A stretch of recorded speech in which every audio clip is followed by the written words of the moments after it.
So good morning everyone. What a fantastic way to start the morning. I've got Andrew with me on camera and Brian and Scott on the other vehicle, and Alex is an FC.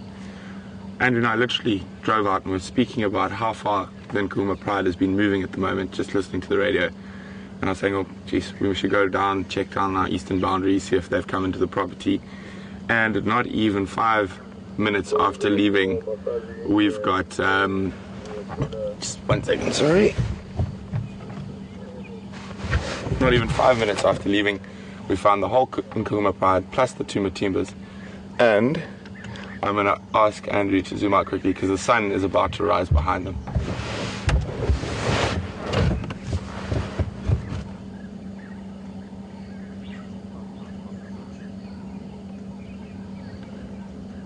What an incredible way to start the day.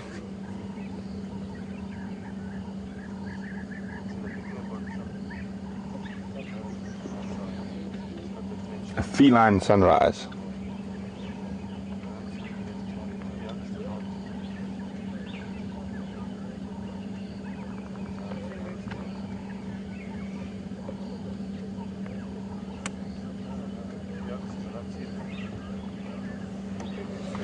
So just listening to how they've been moving recently, they've been moving incredible distances. From where we saw them the other evening where they crossed into Buffel's Hook, they literally did a huge loop off to the north, then they went east, and then they went south, and now they've come back north again. We're very, very happy to have them back. I'm going to wait for one of them to stand up. It's difficult to see if they've eaten well. I don't think so, just judging.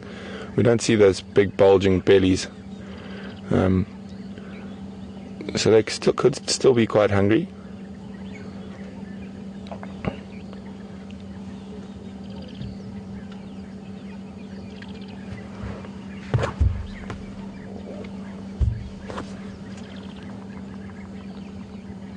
There's a nice view with a little bit of backlight coming through on one of the Matimba males. I think that's the one with the sore paw rather than the hairy belly.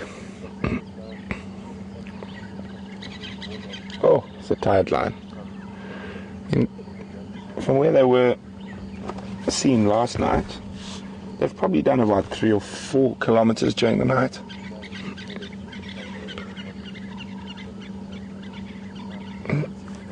Some of the girls have picked up something in the air, just checking the wind.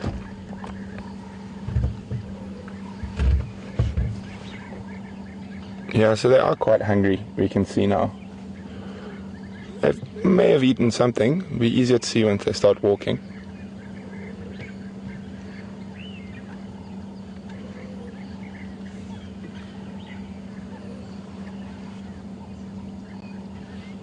Has she spotted something we haven't?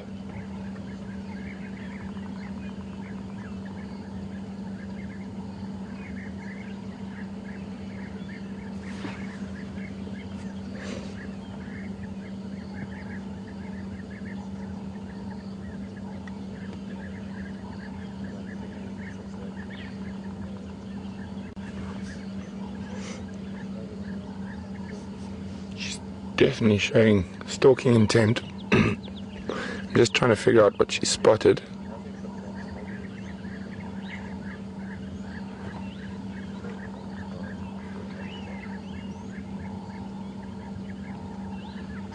Oh, a butterfly. I don't think that's what caused that, but she just disturbed a butterfly.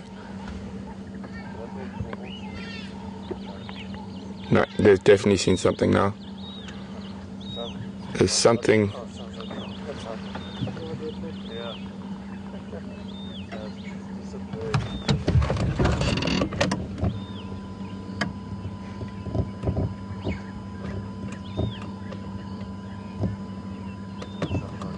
If we can get through from the side. No, the bank's too steep. Yeah, I'm not sure.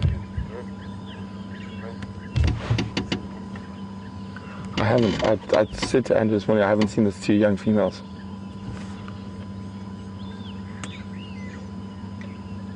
I heard the 3 Birmingham came in from Manuletti last night around Jordan's and Buffalo's Hook.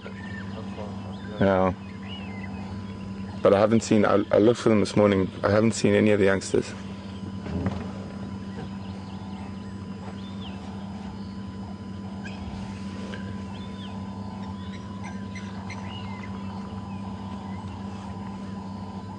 I'm not sure if they heard something or saw something or smelled something. Might have been the geese. Yeah, might have, but I don't think the geese would have triggered that kind of reaction from them.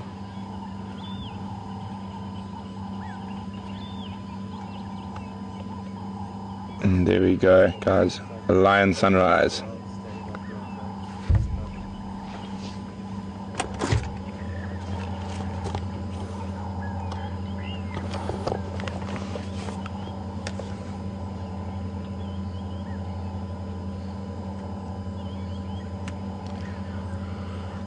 We all know there's quite possibly, as it heats up a bit, and those buffalo bulls might come back to the dam. And with the 2 big males here, there's probably a good chance that they would attempt. There's one.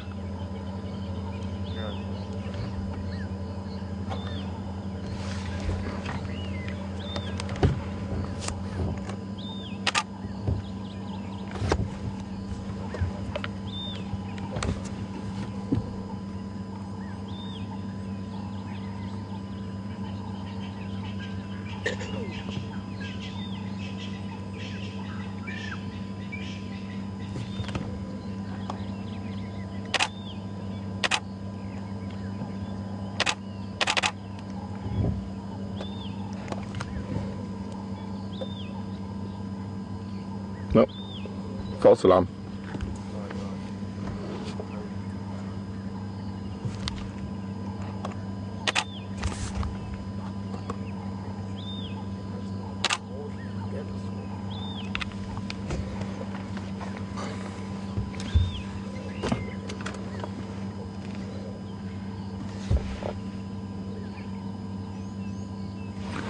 Sorry, Cedric. I've turned my comms with the game drives down, so if you hear anything. Okay, cool. Thanks very much.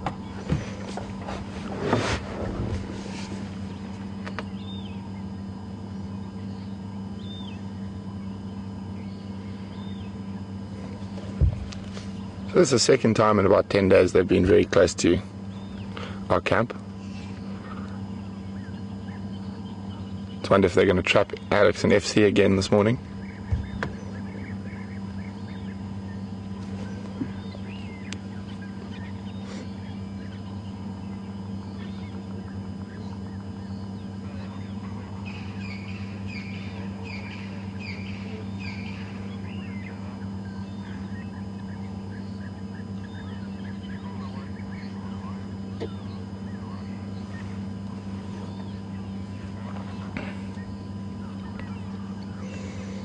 There's going to be some magnificent golden light shortly as the sun pops up above the clouds.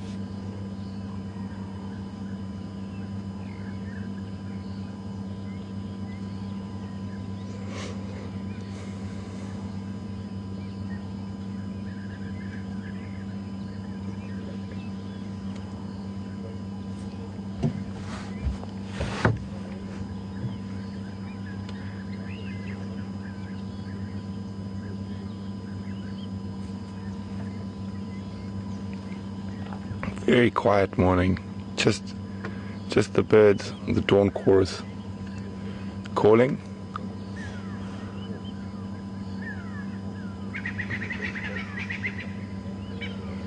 You can hear the Franklin and go-away birds and some starlings.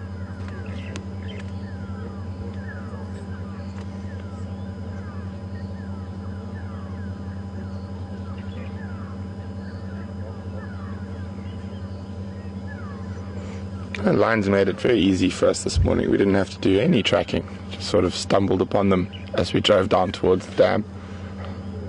It was a really good spot by Andrew.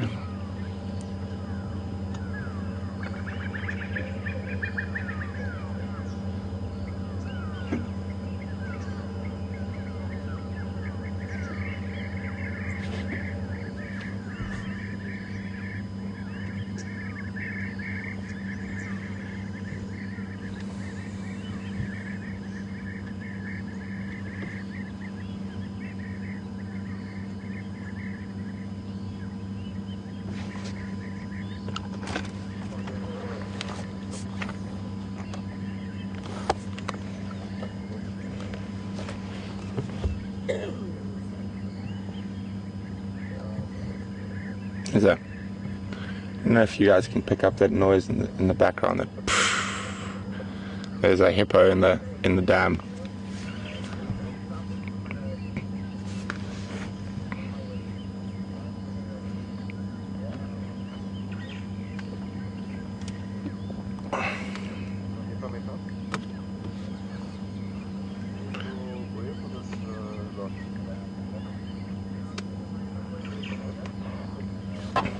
So for those of you who are joining a little bit late or not 100% sure we're actually right close to our camp.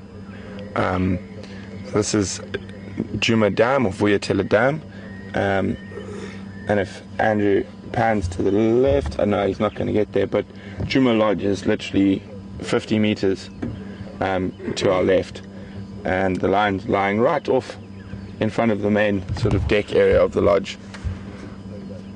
The waterhole cam. Yep, and there we go, thank you, Andrew. The Djuma waterhole cam, which is out of commission at the moment, is normally positioned in that tree that we're showing now. And there are the lions. Oh, we're going to get some very nice backlight this morning.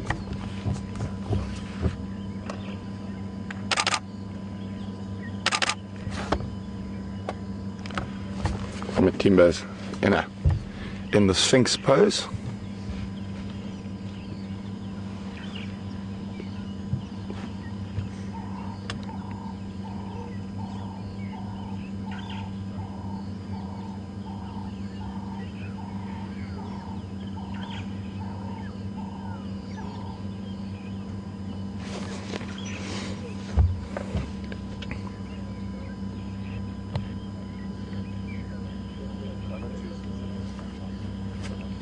It will be quite interesting to see if those buffalo bulls start moving down towards the water, what happens. There's a very good chance as it heats up that they will come.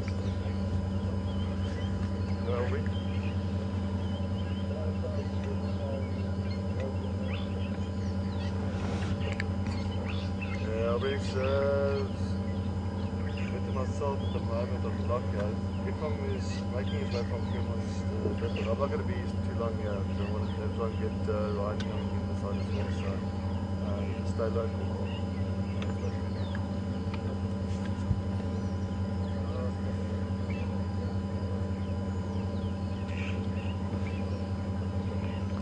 Many better ways to start a morning, folks.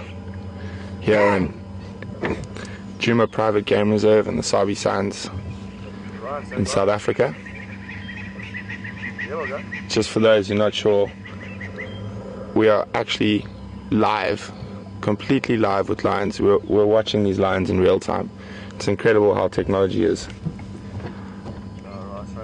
made this possible for everyone.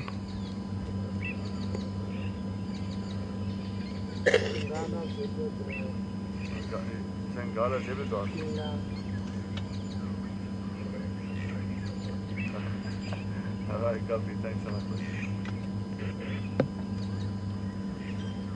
You guys keen? You want to safari and down? There's Tinganas on Zebra Drive. At the moment there's negotiations still. we stay here for now.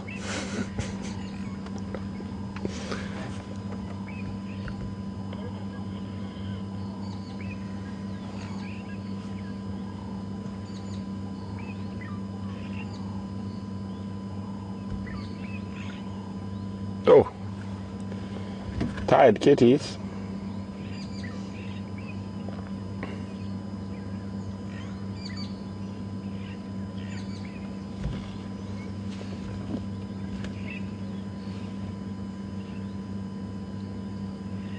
Oh,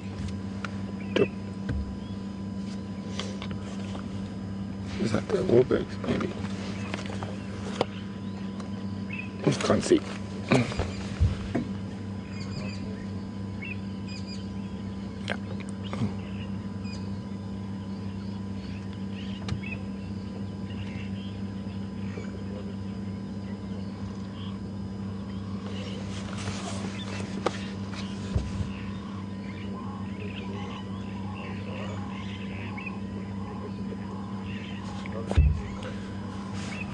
These are the, looks to be the Nkuhumas with the two Matimbas. I haven't seen the two youngest females yet. It is possible they're lying in a bush or in the longer grass, but we just haven't spotted them yet. Just, if we do a head count quickly, we've got 2, 4, 5 lionesses, the young male and the two Matimbas. I mean, it is very possible that those two youngsters are around somewhere, but we haven't seen them yet this morning.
I'm just gonna reverse a little bit.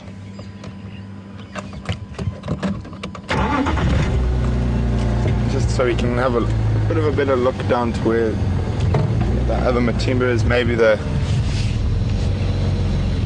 younger animals are lying down there.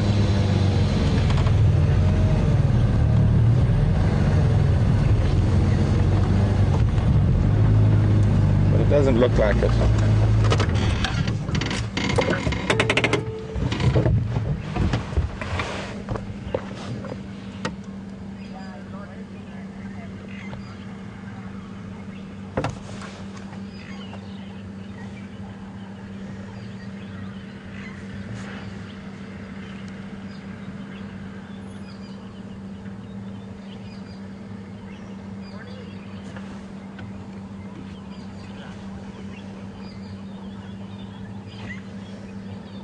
Oh, we go. Just to come out, the one Matimba stood up and he looks like he's making his way back this way.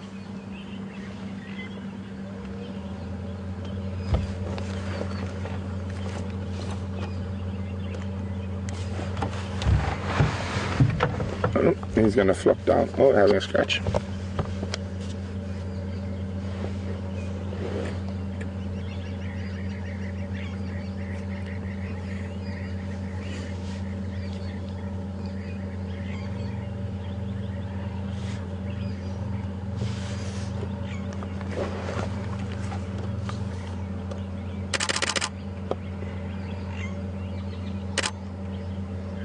Oh, isn't that wonderful? Lovely backlighting.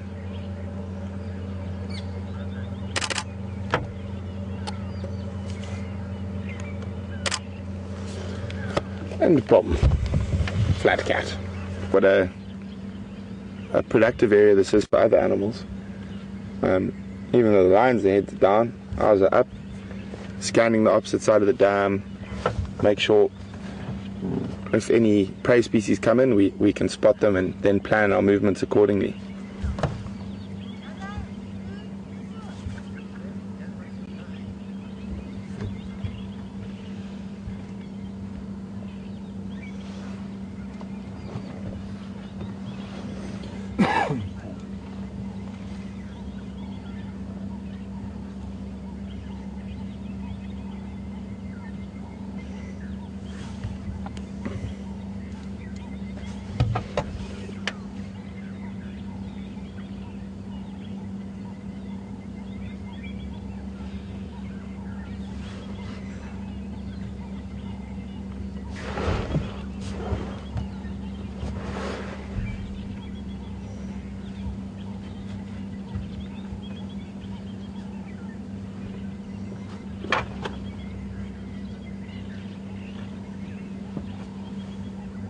Remember guys, if you have any questions for us, please send them in on Twitter, #SafariLive, or via email, questions@WildEarth.tv.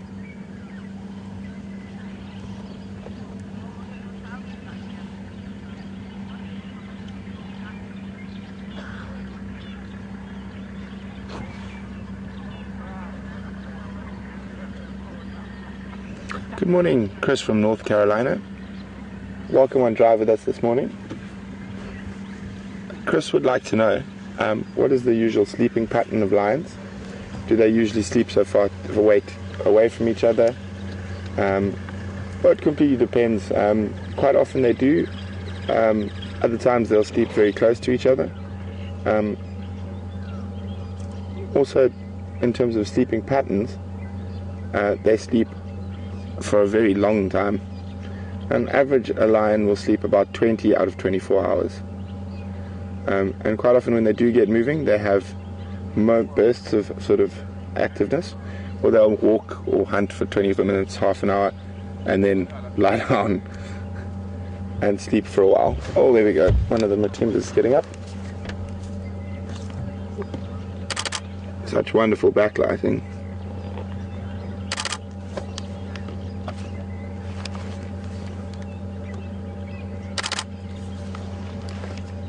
But they're definitely probably going to move from this position as soon as the sun gets a bit warmer. There's no shade here. Here you can see that they are quite hungry.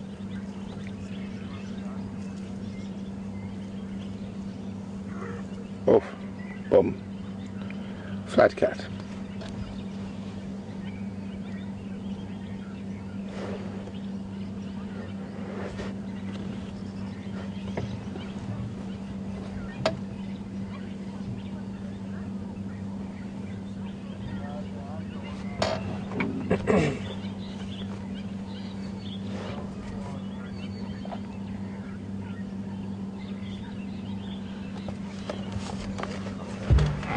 Alex, my earpiece is going to be off for a second while I take my jersey off.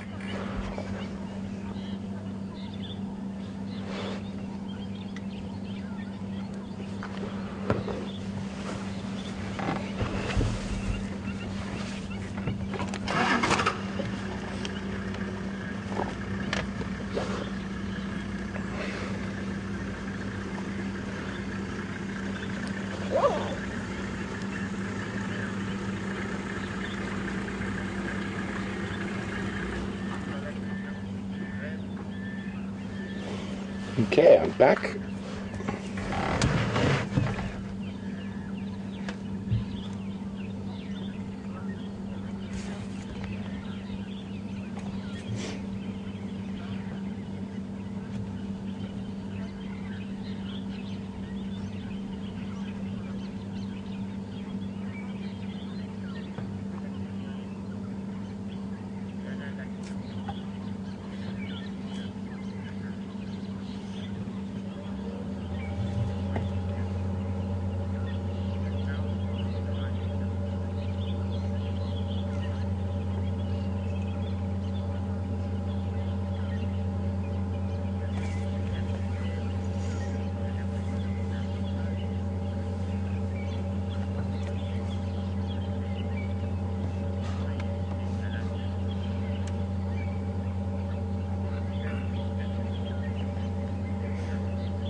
just listening carefully to see if we can hear anything else around us. They might be moving down towards the lions. That doesn't sound like it.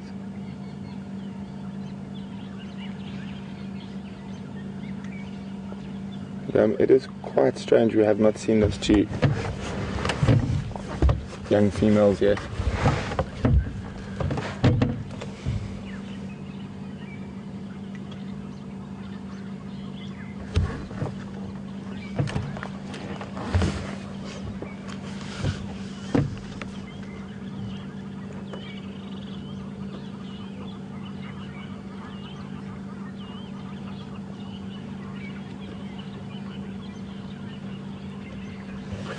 Good morning, Lynn in Toronto.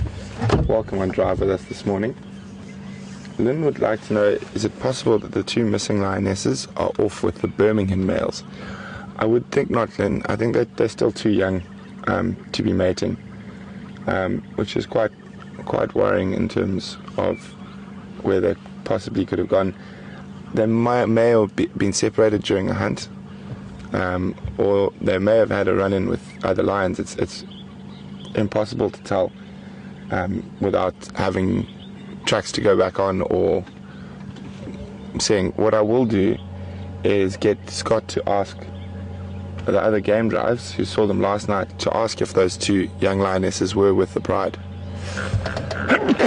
Oh, excuse me. Scott coming.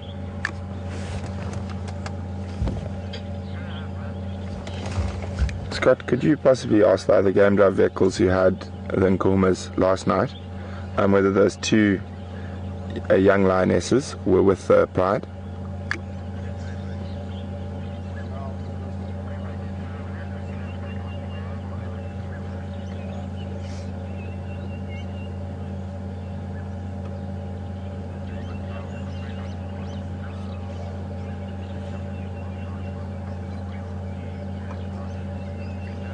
No. Negative, Alex.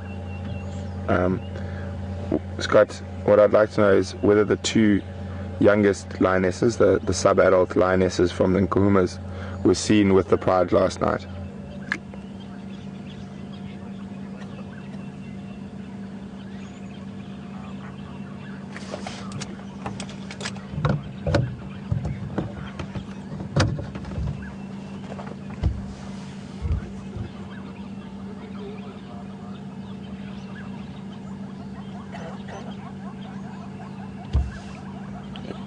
Do you need me to move?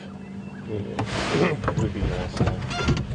Yeah, we're just going to reposition a little bit. The lines are all lying very close to us and in an area I can't get to, so we're just going to reverse slightly so Andrew can focus on the lines.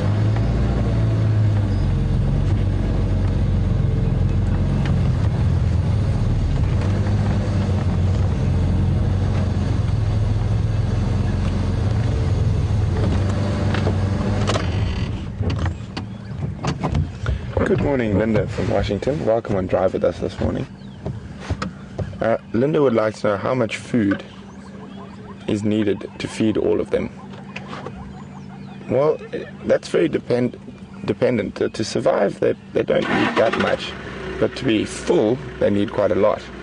So, a lion's able to eat over 20 kilograms of meat in a sitting, and they all will be completely...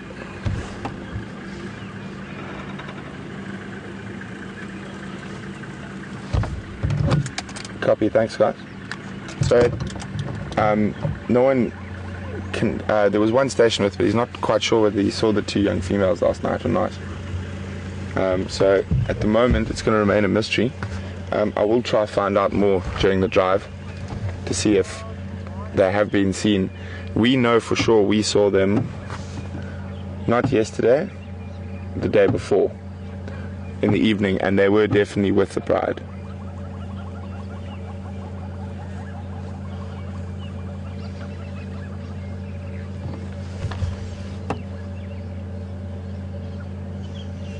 I'm sorry, back to your question. So, for a pride of this size, to be happily and well fed for a few days, 2 to 3 days, you would probably want to catch something quite large like a buffalo or giraffe, and that's mostly because the 2 males are here. But if the males weren't here, wildebeest or zebra would suffice. Still, that's with the current makeup, but with the other 2, wildebeest and a zebra would put some food in their bellies, but they wouldn't be completely full.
Copy, thanks very much, Scott. Yeah, we're down to 5 and 2 Matimbas this morning.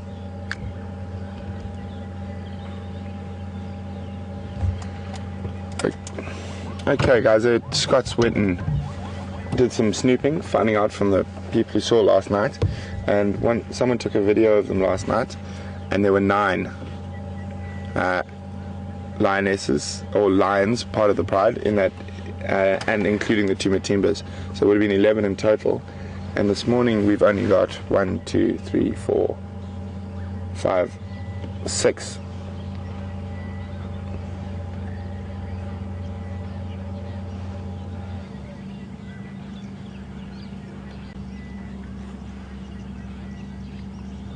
And we're down to 6 females this morning, so that's 3 that are missing from them last night.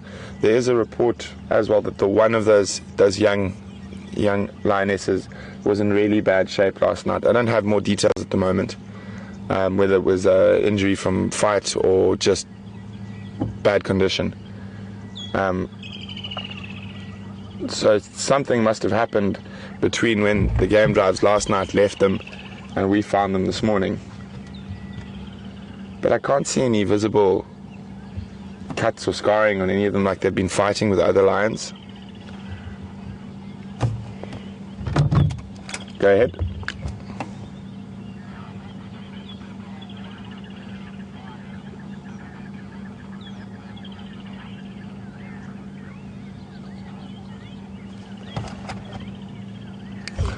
Copy, thanks Scott. Yeah, I will let you know.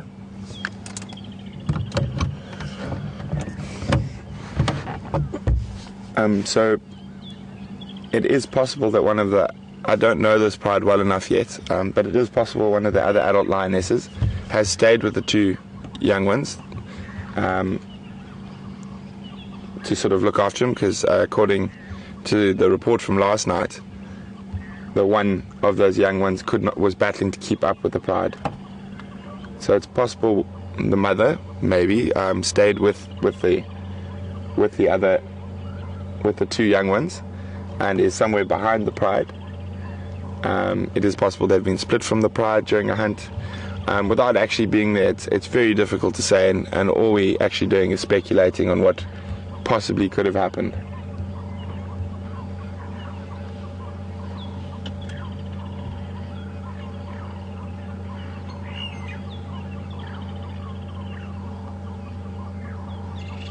Okay, we've got an update from the other game drives that are to the east of us, and they found the 2 young lionesses by themselves on Torchwood, quite far from us.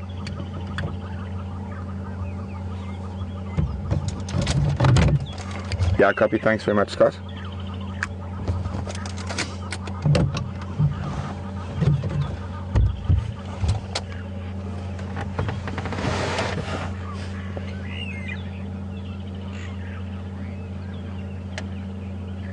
Good morning, Diana from Michigan. Welcome on Game Drive with us.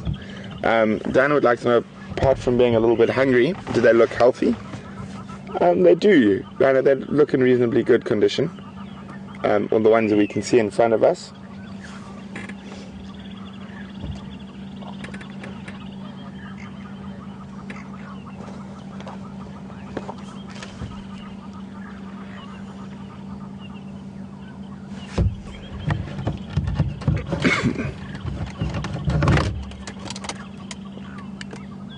Scott, come back.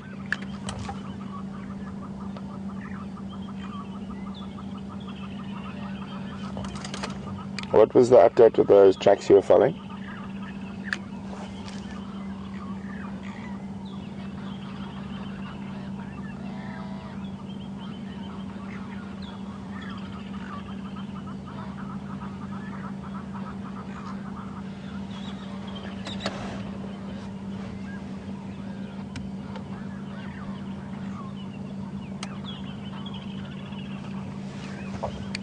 Copy. I'm not sure what the lineup for these animals are, but I'm the only station here at the moment.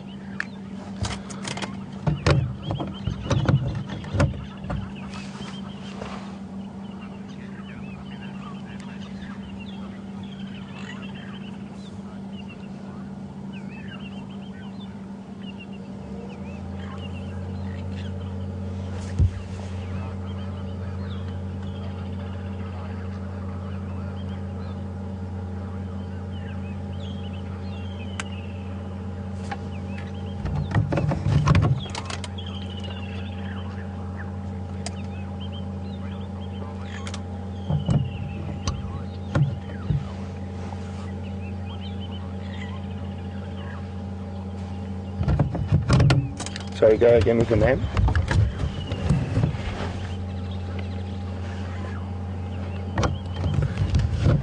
Good morning, Tyler from Vermont. Tyler would like to know if the lions sleep for about 20 hours a day. Do they hunt in the morning or the evening? Well, Tyler, both. They're predators, so they're opportunists. They will generally hunt when it's cooler, so either in the early evening throughout the night, but as I said, they'll have bouts of activity followed by bouts of rest. But being an opportunist, it can be the middle of the day, and if an animal happens upon them, they will hunt it and try catch it.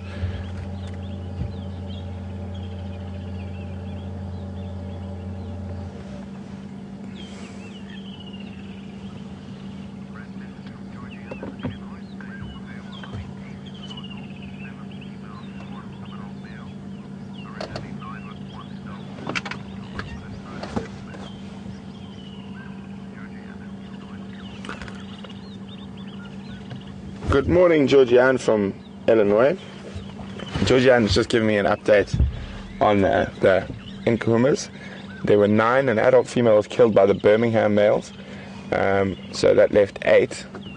So that makes sense. So we've got six here, and then Craig's found those 2 young females to the east of us.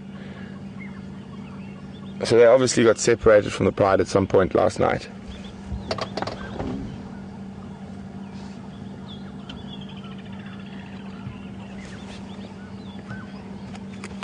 me just see if I can find my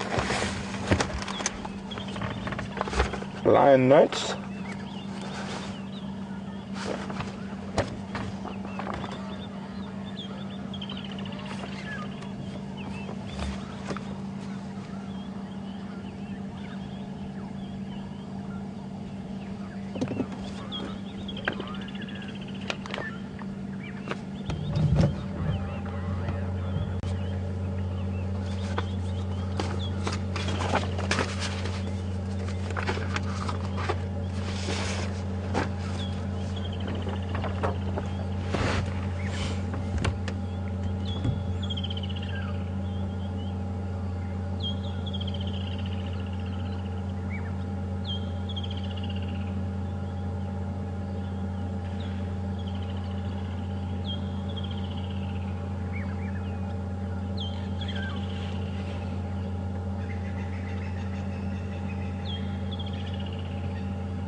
Very peaceful scene we have here.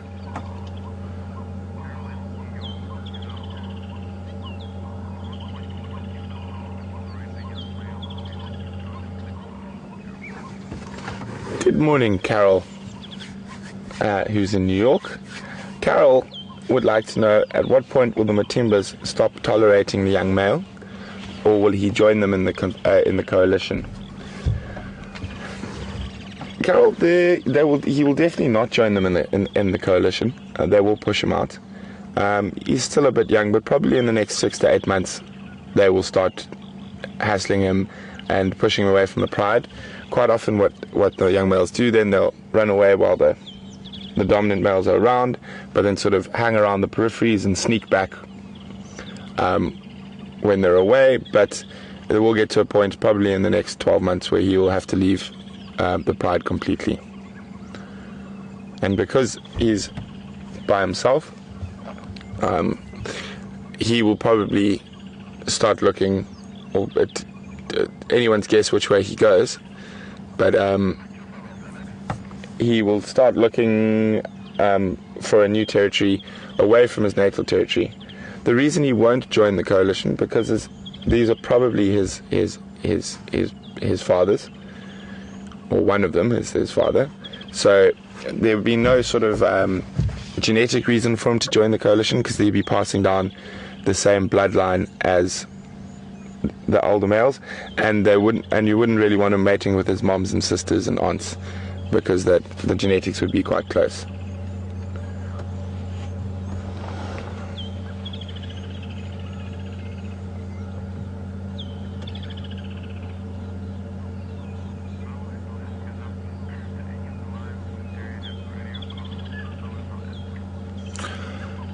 Good morning, Bill from Alaska.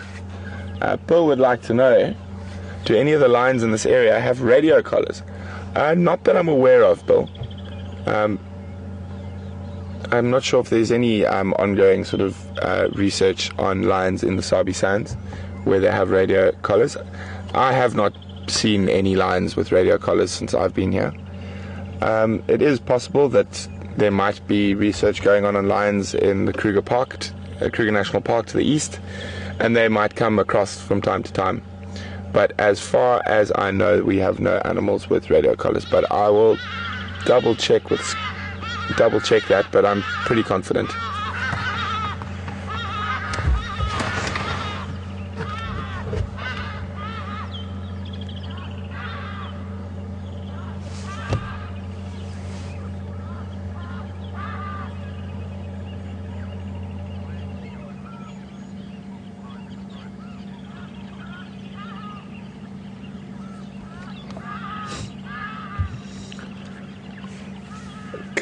Good morning, Claire, from New York. Claire would like to know, will any lion in the pride initiate the hunt?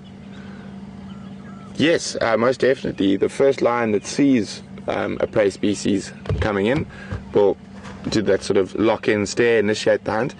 They might not lead the hunt, but definitely they can initiate it.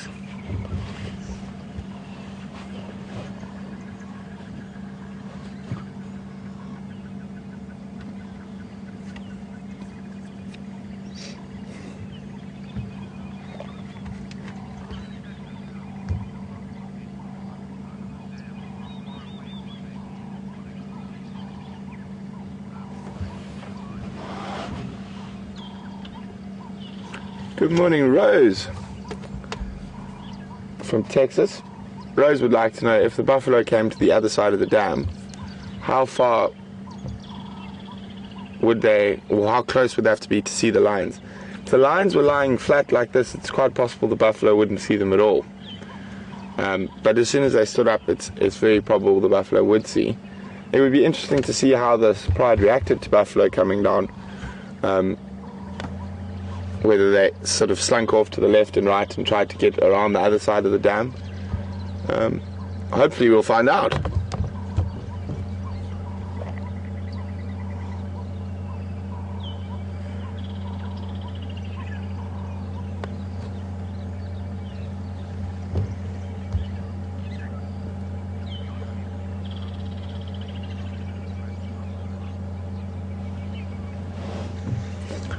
Good morning, Charlene in Cleveland. Charlene would like to know the name of the little red flowers that all are around us here. There we go. Andrew's just zooming in on one. I do, Charlene. Those are called red star zennas. Unfortunately, they're not actually indigenous to this area. They're originally from South America, but were brought across as an ornamental plant for people's gardens and things like that. But they have sort of spread throughout the low fault now, and they actually occur in most places, and there's no real way to stop them.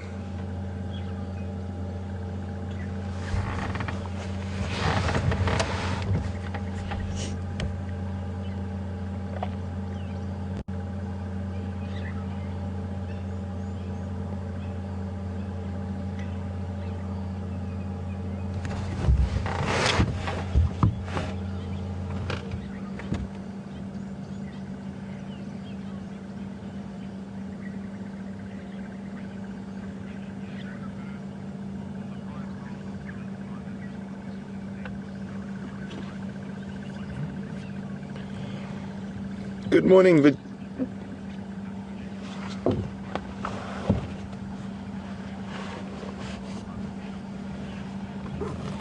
Good morning, Virginia. Virginia would like to know whether the pride will go look for the two lionesses or wait for them to catch up. It's a very difficult to say. I would say they probably wouldn't go look for the two lionesses at the moment, and you'd probably find that those two young lionesses will be tracking the pride by a smell. I think that doesn't look like the rest of the pride's too perturbed. They're not here.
Good morning, Tim from Arkansas. Tim would like to know whether lions will hunt in a group or pride, or as individuals, or in groups of 2 or 3. They will generally hunt as a pride. Depending on the prey species, the males may or may not get involved. On bigger prey species like buffalo and things like that, the males will tend to be involved. But on your smaller prey species, the females will handle most of the hunting. But they will work as a unit, and the lionesses will spread in sort of a formation to try increase the chances of catching whatever they may be hunting.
Sorry, go again with the name there, Alex.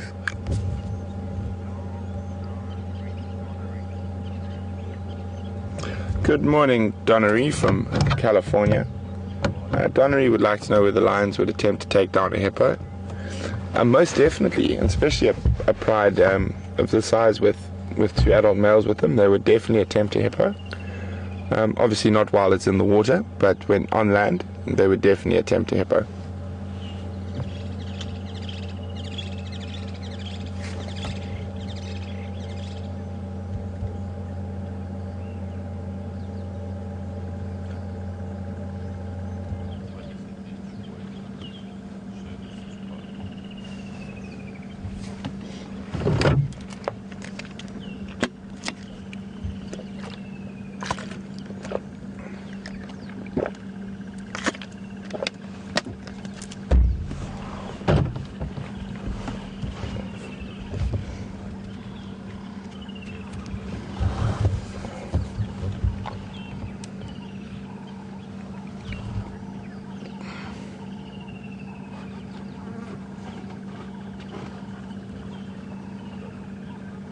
Oh, Andrew, come down.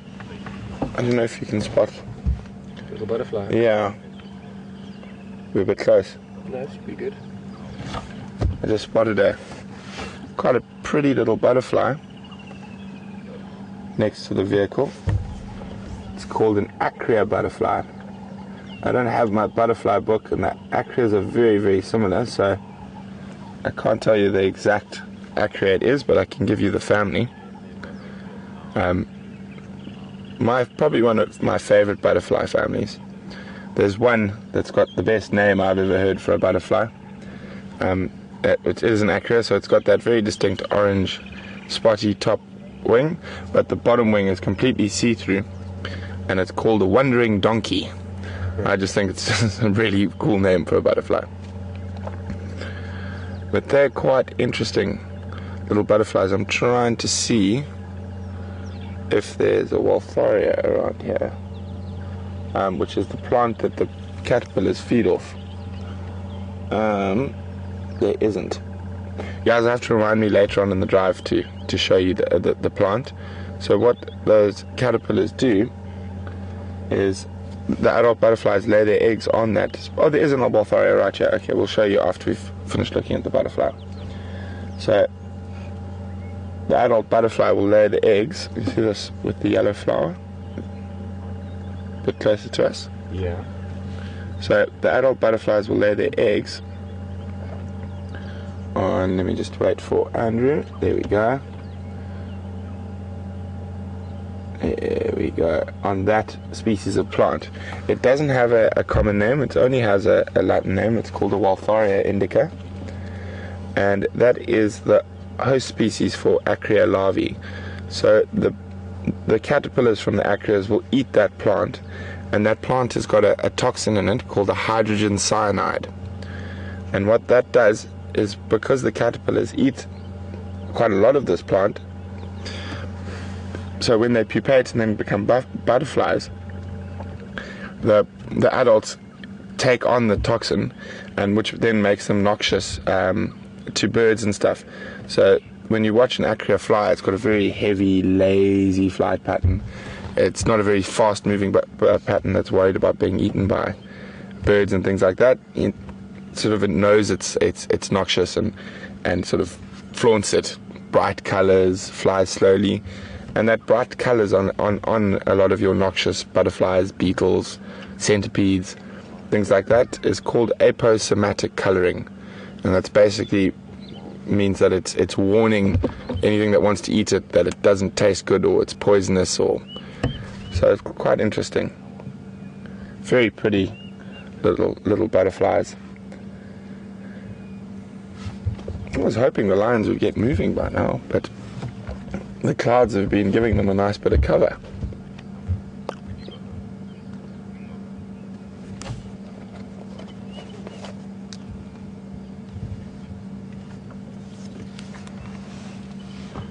So how strong is the poison? Say a butterfly flies into your mouth. No, by mistake. it's not strong enough to harm a person. Okay. Yeah, and probably wouldn't even kill a bird. It just doesn't taste very nice.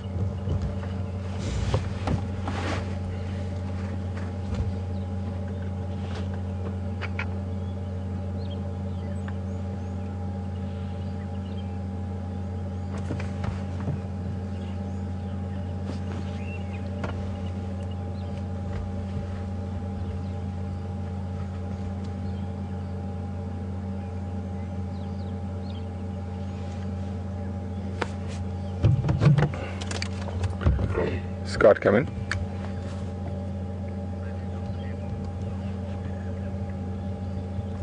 No problem, just let me know when he's back on the vehicle.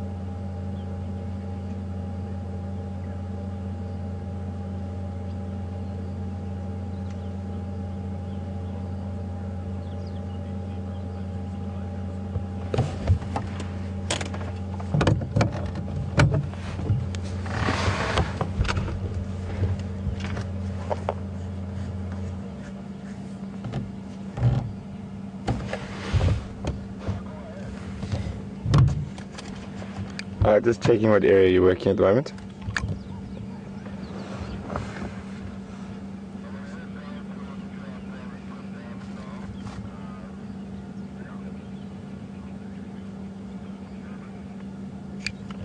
Copy. If you want to take over these animals for the last half of drive, you're more than welcome.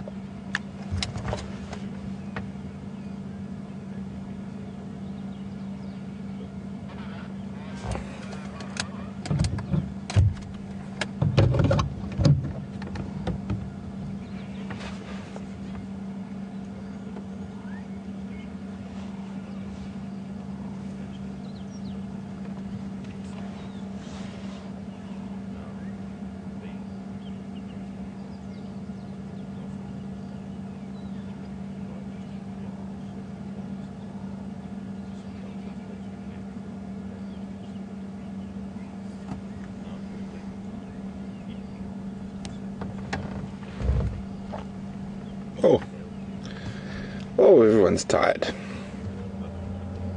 They have been moving big distances in the last couple of days.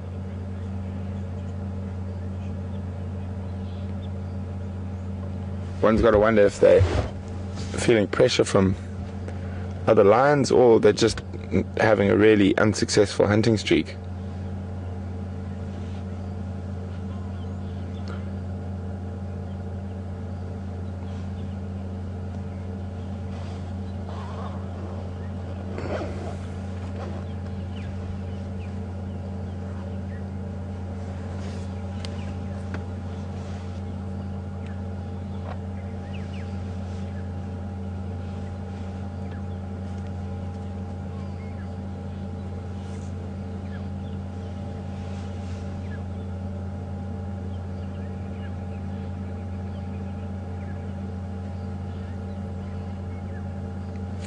But the real positive thing is they're going to be very close to us for this afternoon, and they are hungry. So I'm 100% going to be back here in the afternoon.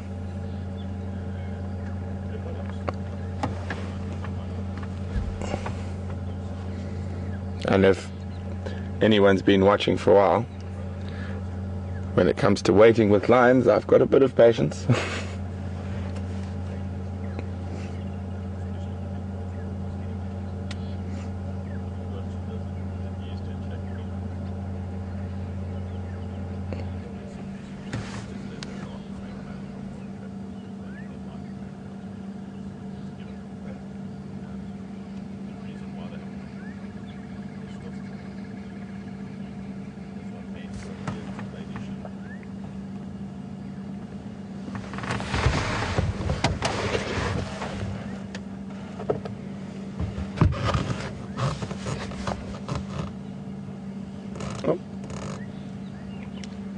Head up.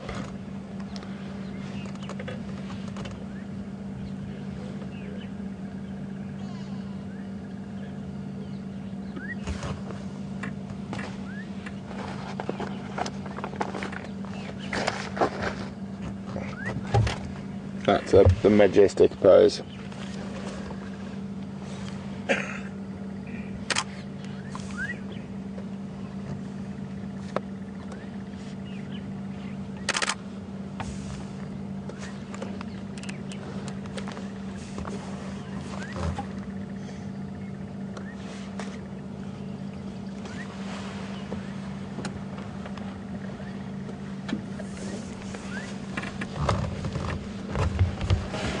Oh, we got some other heads up. Have they seen or heard something? Or smoked something?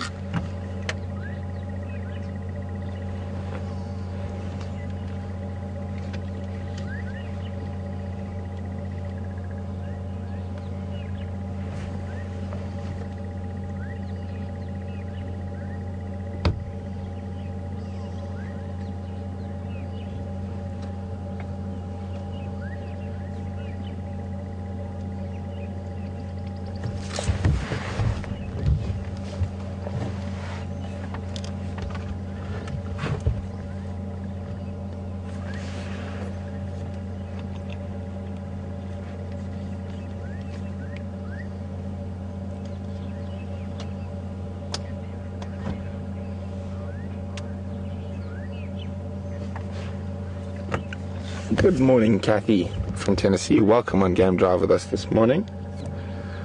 Kathy would like to know whether lions eat birds. I'm pretty sure they would eat the birds if they could catch them, but most of the time the birds would be a bit too quick for them. I have seen a lion catch and kill a vulture at a kill, but not eat it. I think the vulture just annoyed the lioness quite a lot. But I think if they do catch a bird, a francolin or a guinea fowl, they would eat it, but most of the time I think they're a little bit slow. And also for a lion to expend that amount of effort in catching something that small, it's not really worth the energy expended to the reward. There's not that much meat on a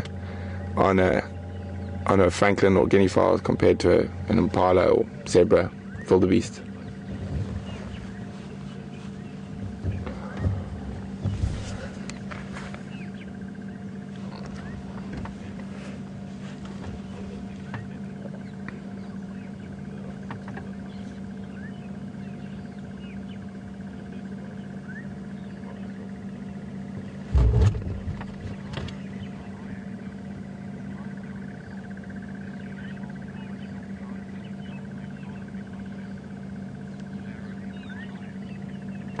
Good morning, Dara from Ohio.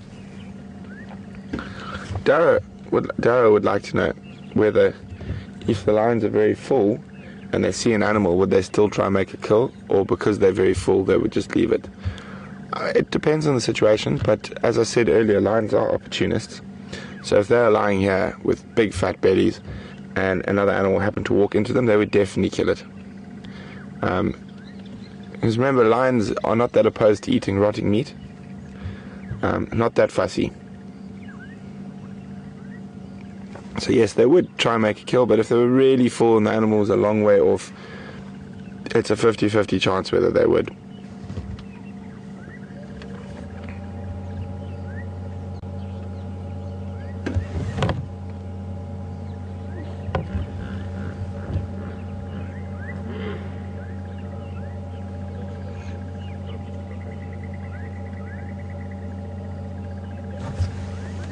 There's something there. I think I can see an animal.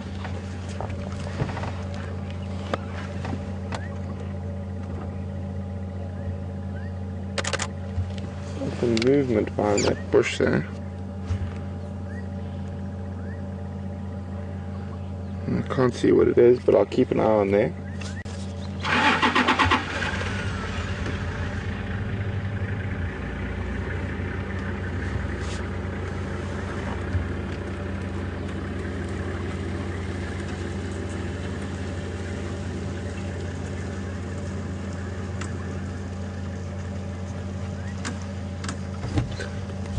Good morning, Georgie in Australia. Georgie would like to know what age female lions are able to reproduce at, and what happens if their fathers are still the sort of pride males. It's normally they're normally sexually mature between 2.5 and 3 years old. It does vary sometimes in areas. And if their fathers are still the coalition or the dominant animals in the area, they will mate with their daughters. Lions have, according to my understanding of what I've read about genetics, lions are able to inbreed for up to 6 generations without too many adverse effects. So there is sort of a place, sort of genetic, I suppose, memory in place to sort of protect against that. And then generally that would be by the second litter, there would be new males, so that problem will remove itself. Guys, there's a waterbuck on the dam wall. The lions haven't seen it yet.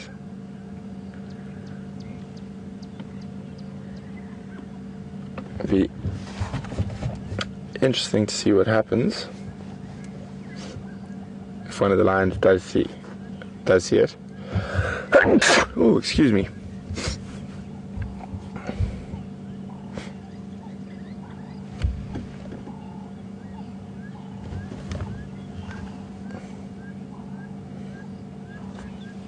More waterbuck coming in behind by the looks of things.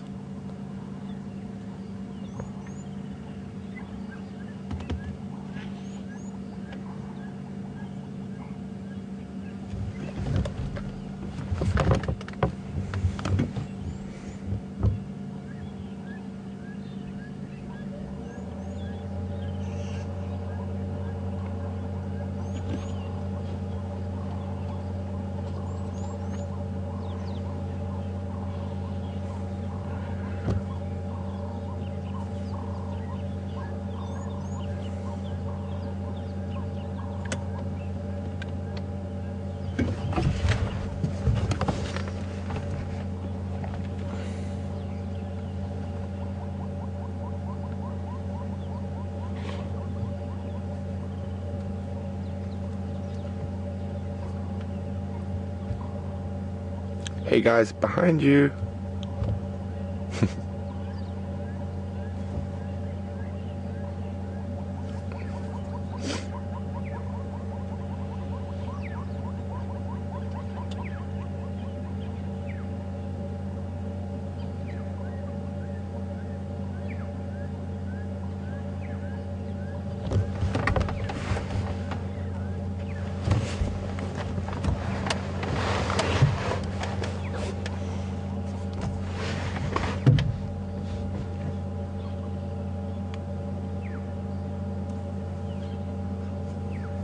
I think.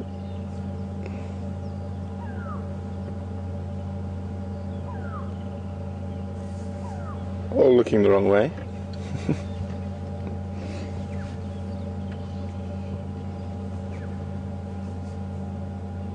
They've seen something else behind us. Can you see anything that side?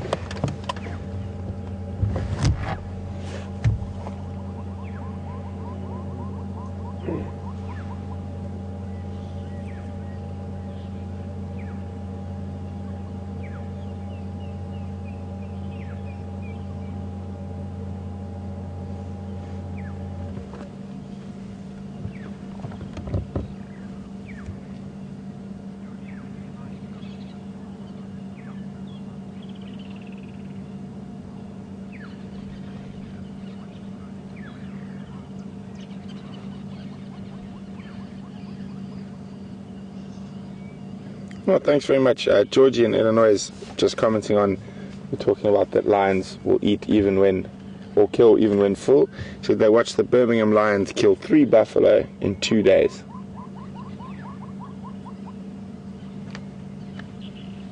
Oh, there we go. Ding dong. It's looking in the right direction.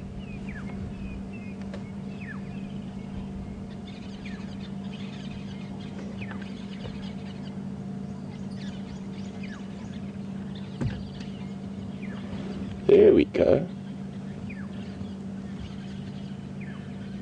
That waterbuck's walking right across the dam wall.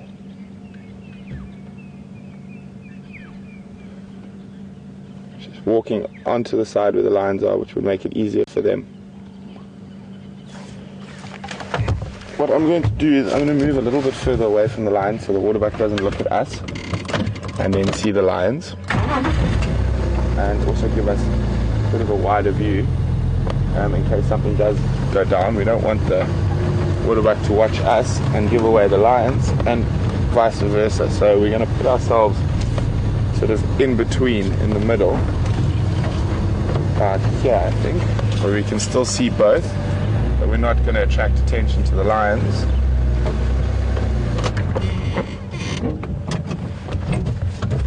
Or distract attention from the lions. The second waterbuck coming across the wall as well.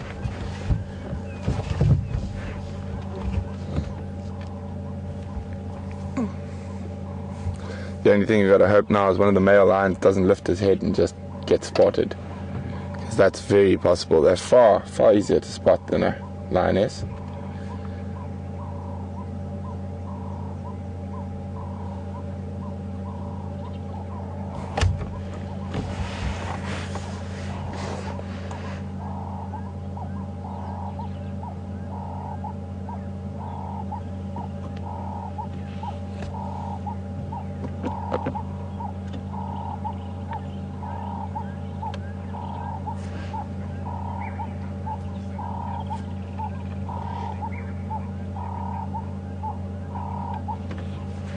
Morning, Bob from Chicago.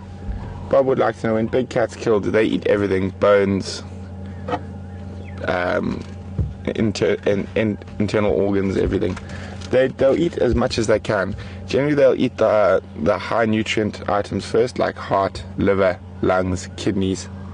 They won't eat the intestines, or they might chew on the intestines a bit, but they will not eat the stomach content either. Sorry, just 1 second, I'm just trying to make sure what's going on. But the smaller bones and stuff they will eat. They will not eat horns or hooves or anything made out of keratin or the hair.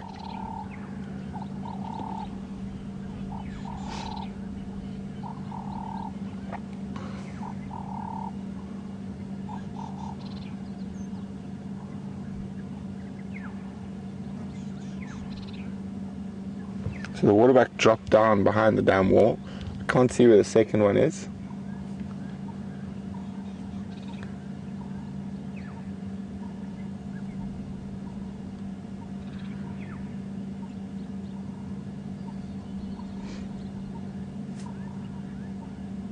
Can you, from a bit further behind, see the second one at all, Andrew?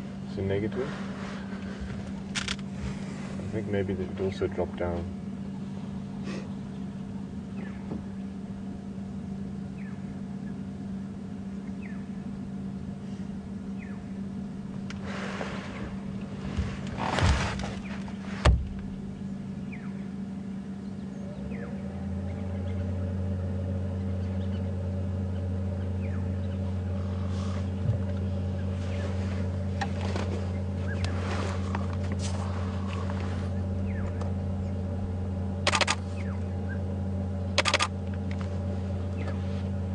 Such beautiful sleek bodies.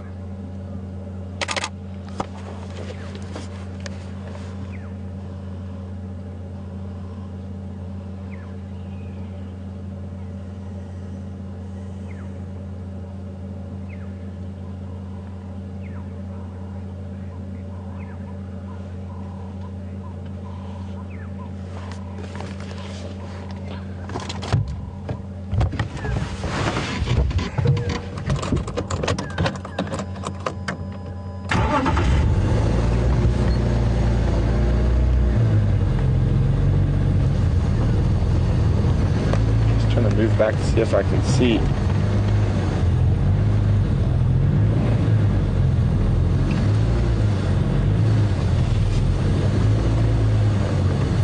It looks like this waterback have disappeared behind the dam wall.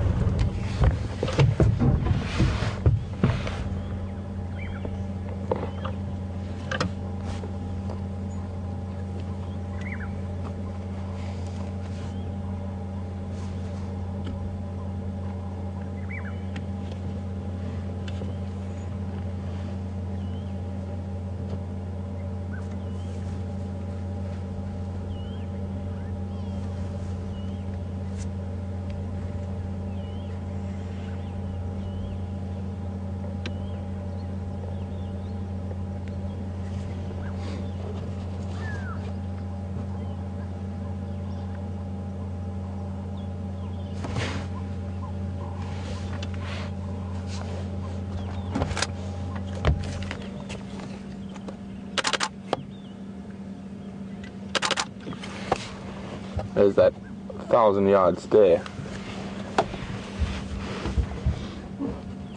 I don't think any other animal perfects it as well as a male lion. Seems to stare straight through you. Might not even be looking at you, but it feels that way.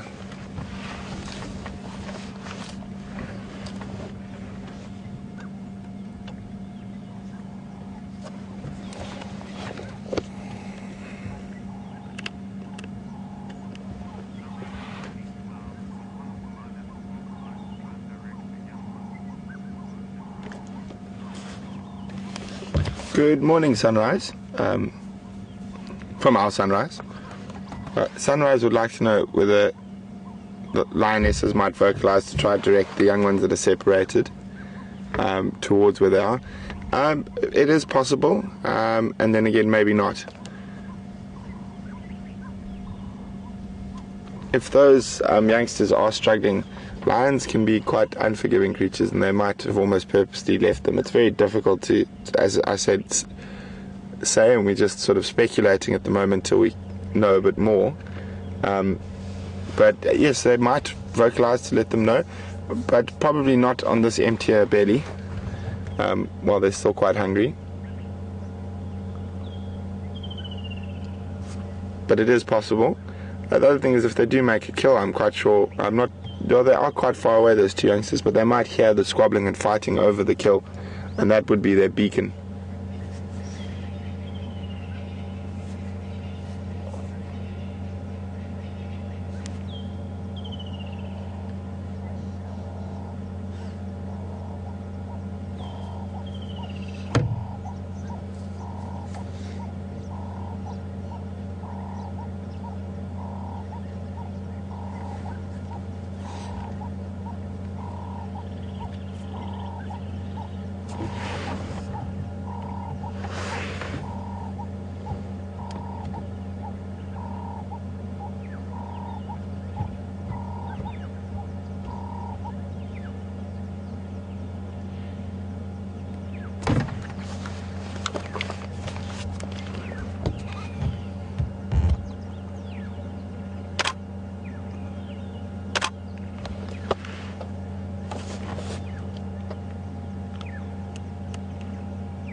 Oh, there's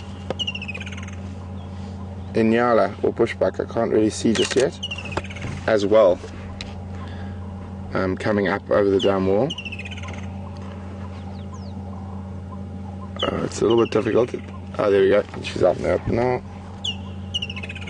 Oh, behind a bush still, but looks like a little female bushbuck. Or could be a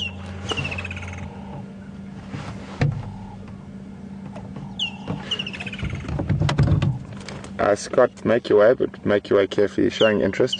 So bushbuck and waterbuck on their way into the dam.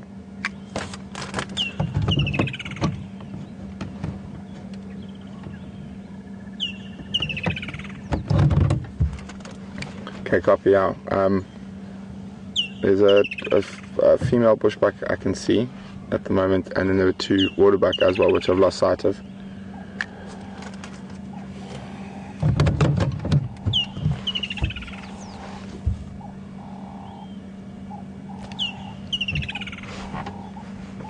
So I just got a message from Scott. Scott's going to come join us. He says there's a couple of buffalo bulls also on their way here. So hopefully we're in for a bit of action this morning.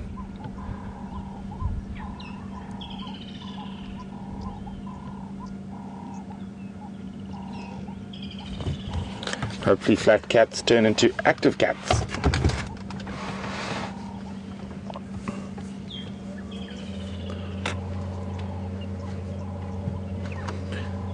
So for those of you wondering why we moved from where we were, the reason we did that is because quite often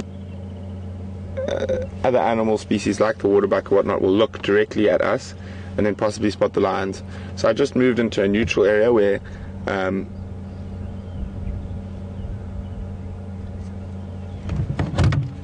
FM, they were on the wall.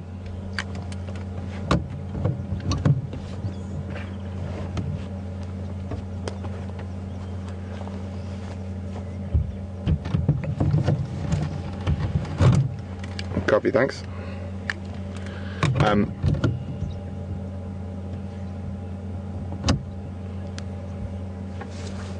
So that's why we moved a little bit further back. So anything coming in is not immediately going to see us, and then in seeing us look at the lions. I can't see that little bushbuck anymore. The bushbuck wouldn't make much of a meal for this many lions.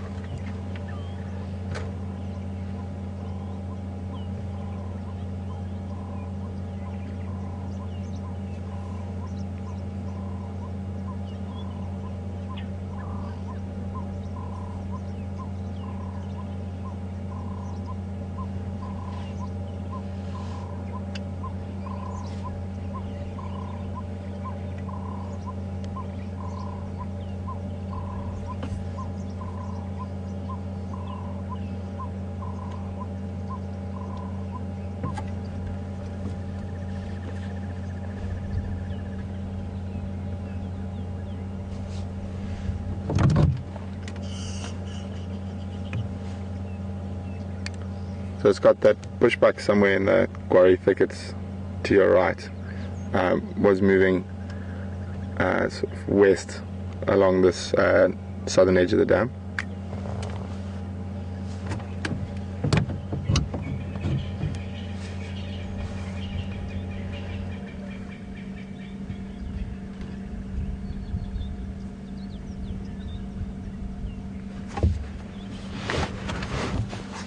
So that's good news from Scott. He said there's a buffalo about 150 meters away, coming down the road. So we're going to keep both vehicles in this area now, with the potential of some action happening. And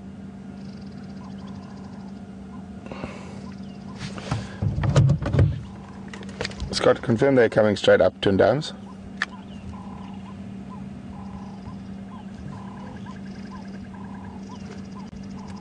In case the lions do hunt the buffalo. So I know you've been listening to me go on and on and on all morning, so we're going to hand over to Scott for a little bit. But we will be both in this sighting. Hopefully, we're able to catch the best from both angles. Enjoy it.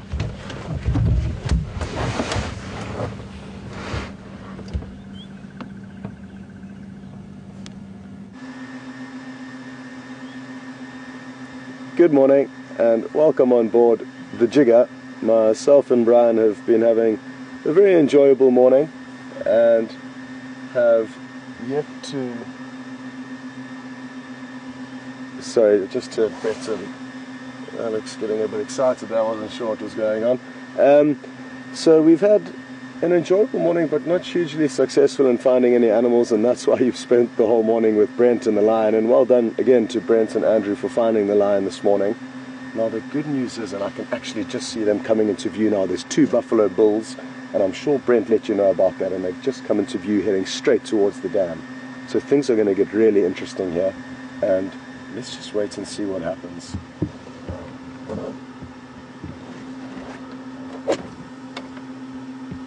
Brent, have you got visual of the buff?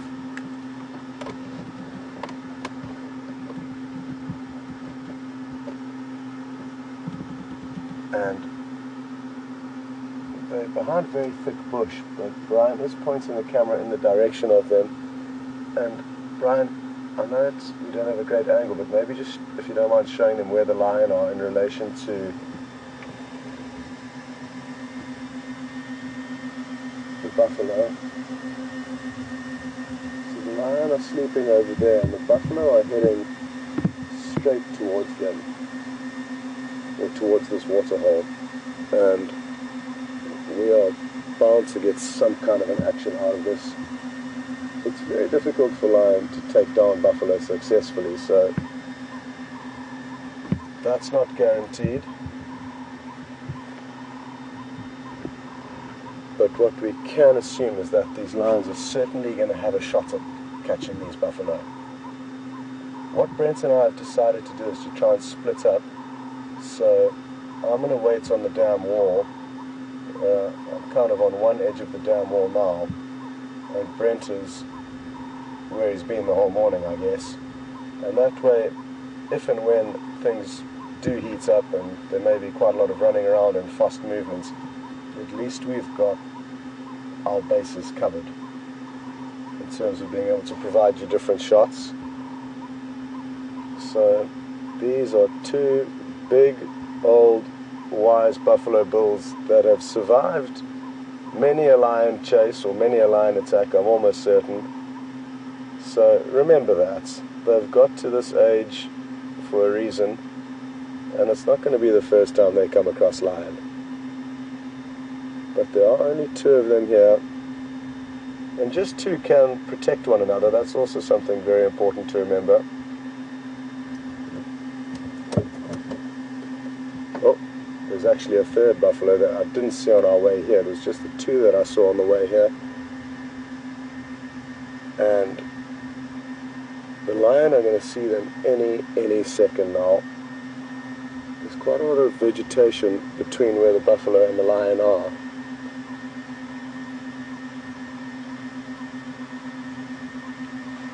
These buffalo are slowly now making their way down towards the edge of the water to drink and wallow. And this is going to be incredible to watch. Like I say, whatever happens, it doesn't necessarily have to be a kill, but it's just the excitement of the stalk and the knowing that we may have a battle between an apex predator and one of their hardest adversaries to bring down, the buffalo. The one lioness, as you can see, well done Brian, is certainly showing some interest in. What I'm going to do is reverse into position now where we are going to hopefully have a better view. I'm so excited I just stalled. One lioness is up. Okay.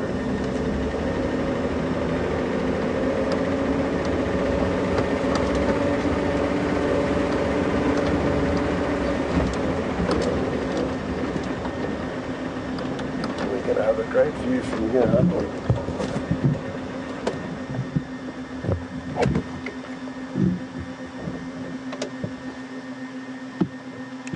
affirmative, they've just gone into the actual water. It's that tiny little island, but yeah, slowly mobile west. Well, this is a great shot, and you can see the lion in the background and the buffalo in the foreground, and what is going to happen next, I don't know. Something that the buffalo do have, and the advantages for the buffalo, is that they can run off into this dam and stand in the middle of it and be completely safe. So provided they do that, they are going to be able to evade these lion. But in the same breath, the buffalo may get very excited and make a wrong move and run out onto the land as opposed to the refuge of the water.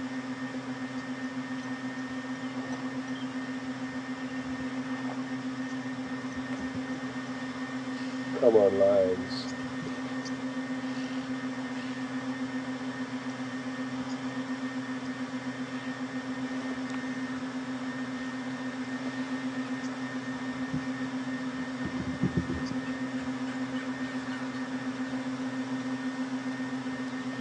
The finish stations close to Vuyatela Dam. There's 3 buffalo bulls that have just arrived here. There's 2 stations, myself and Brent in the position.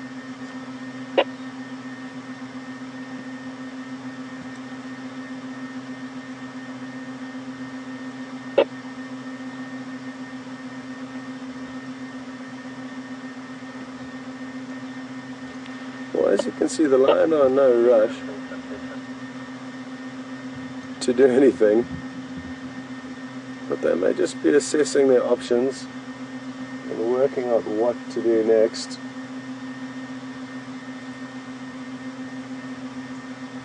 The fact that the 2 big Matimba males are here with them is a huge advantage, because they'll add a lot of strength, which is necessary for bringing down any potential prey, especially when it's prey this size.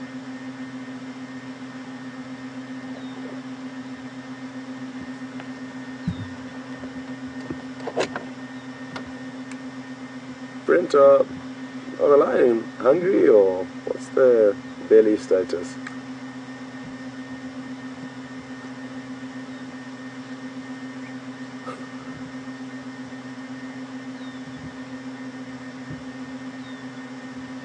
Okay, copy, thanks.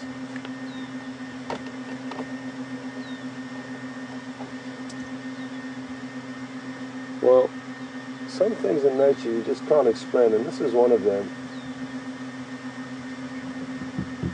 As I'm sure a lot of you are aware, Brent has just told me that the lions are certainly hungry, especially the 2 big Matimba males, he says. So hard to understand what exactly they're waiting for, because there's a prime opportunity to feed themselves right here, but they don't appear to be interested.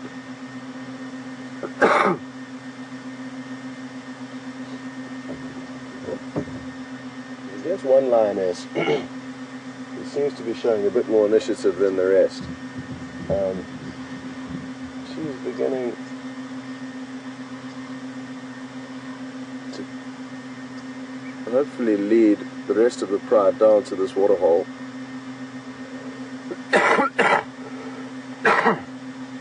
Excuse me.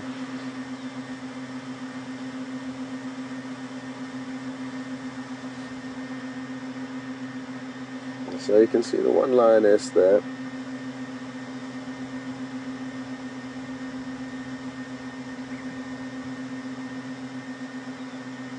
Well, yawning is a good sign that they might be planning on getting up. Here comes the second. Now things are looking up. So now the second lioness is up, and possibly they just know that there's no rush here, and rather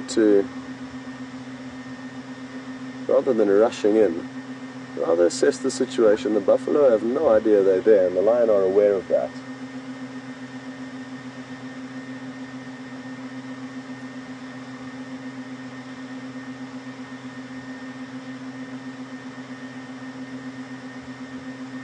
I think once the lioness do start moving forward, the rest of the pride will feel almost left out and join in the action. We just need one or two of them to start leading the charge, and the rest will follow suit, I'm hoping.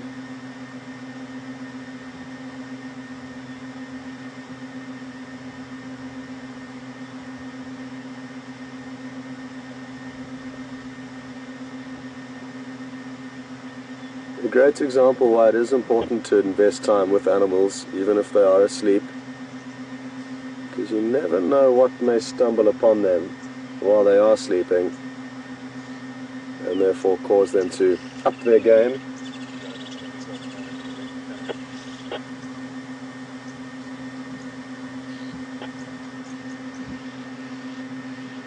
They appear to be... Brent, what are they looking at there?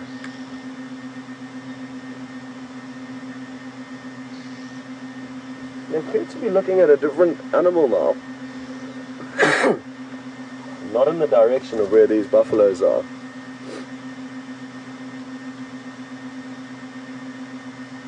Okay, copy. Is it following the kind of same path that these first ones did?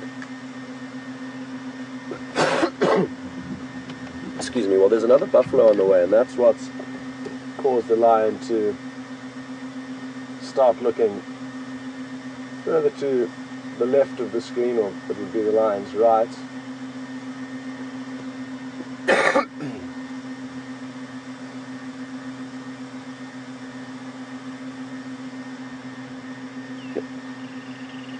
And I'm sure the next buffalo will also follow this exactly the same path down and join these three members here. But here comes one lioness, and she's slowly beginning to stalk forward.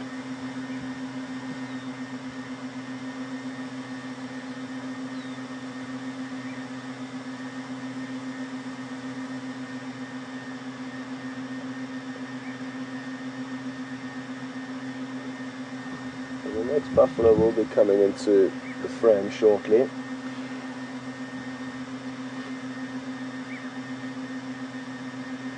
Well, interestingly enough, probably the more buffalo that arrive, the less chance the lion have, as bizarre as that may sound. Buffaloes will defend other buffaloes that have been taken down by lion, and I've been in a situation where it was just 2 buffalo bulls. The pride of 9 lion managed to take down the one buffalo. They had it in a chokehold, and it was bellowing on the ground, 9 lion on top of it, and its companion came back. Its companion came back and chased the lion off, and it ran away to live another day. Sorry, Brent?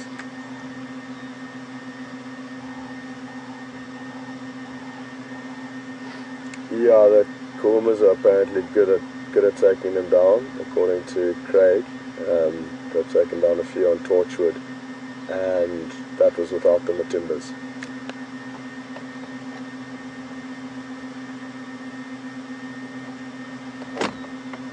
Copy, I'm glad you agree. So Brent's just agreeing with me that it is strange behavior, and he did ask me if I've ever seen them on a buffalo kill, and it's a good question from Brent, because some lions are not or haven't specialized in hunting buffalo as well as others may have. But according to Craig, one of the other guides in the area, I asked him this question the other day, and he said they certainly are formidable buffalo hunters, and that's even without having the 2 big males with them. So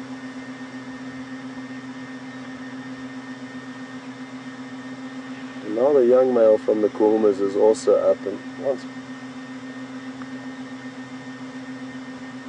this next buffalo gets onto the scene, it'll be interesting to see what happens. Excuse me. And now another lioness is poking her head up, so they certainly are getting more excited, and I'm sure their mouths are watering at the sight of all this meat.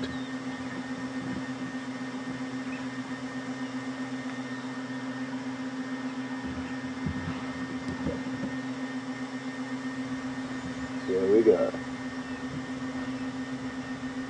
This is what we've been waiting for, and what a beautiful sight this is. An absolutely beautiful sight.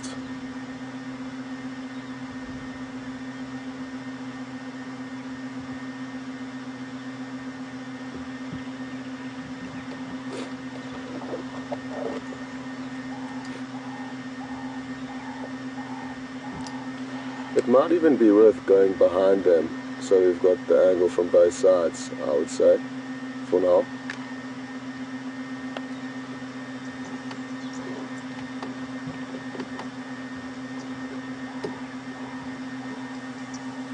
Well, I certainly didn't think we'd be watching lions hunt buffalo this morning, and things can only heat up from here. Brent is just going to reposition himself directly behind the lion, so that way we'll have both the angles covered from the lion's perspective and kind of from the buffalo's perspective. And then we can see Brent in the background.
Yeah, it wouldn't have been possible, Alex, for them to do that because there's bushes in the way.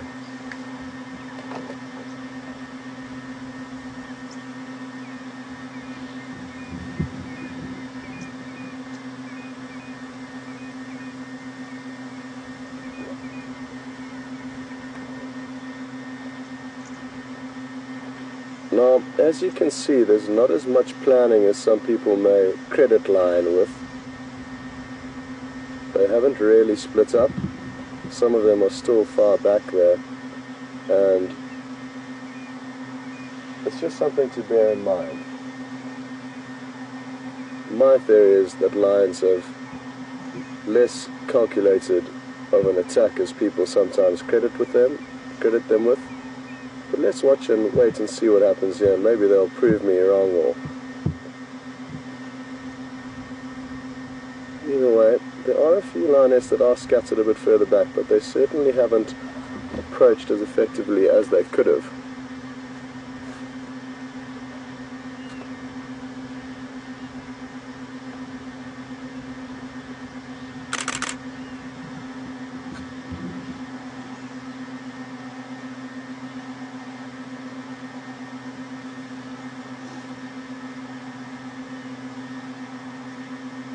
As you can see, the lionests that are furthest back, well, here's one that's doing it now. So that's great, and she's making some good headway. It's really looking just like one lioness and the sub-adult male. Now leading the charge. You got her there, Brian. Yeah, beautiful.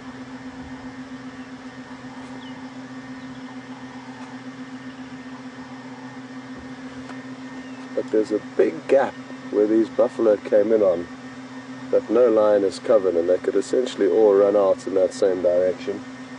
As you'll see, the big males are still waiting for who knows what to get involved.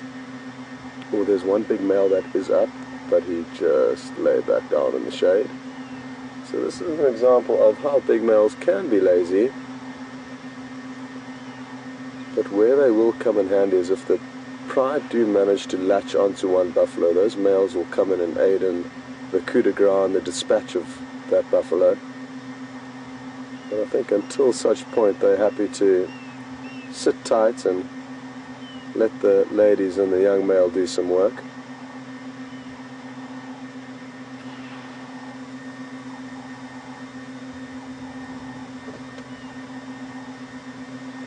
Now, for those of you who have just joined, just to recap, this is the Nkuhuma Pride, and there's 5 members of that pride present here, with 2 big Matimba males, 2 dominant males from this area. So a total of 7 lions, I believe. More than enough to be able to take down buffalo, but in the same breath it is a very difficult business hunting buffalo. Either way, this is something that I have yet to experience since I've been on Safari Live, and I don't think we've been able to share footage quite like this with you just yet, so I hope you're all enjoying it, because this is phenomenal.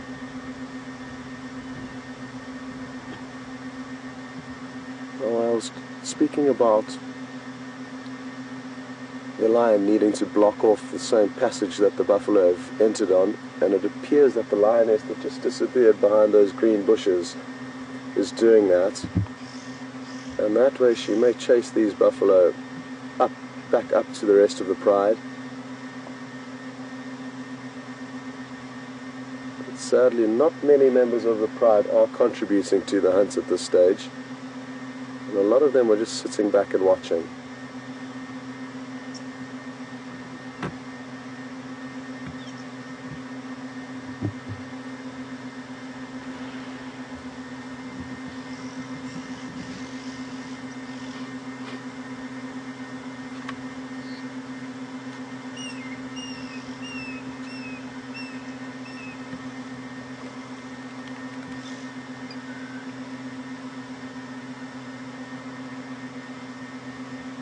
I can't see where that other lioness has gone, but as soon as I see her, I'll be sure to let Brian know, because I'm sure she's going to be in stealth mode, providing us with some great shots of her trying to sneak up on these buffalo.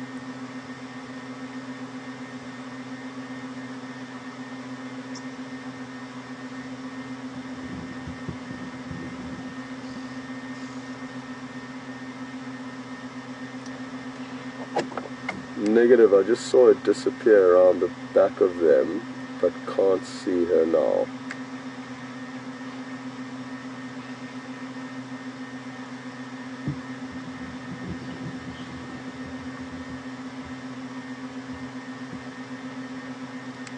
Okay, copy.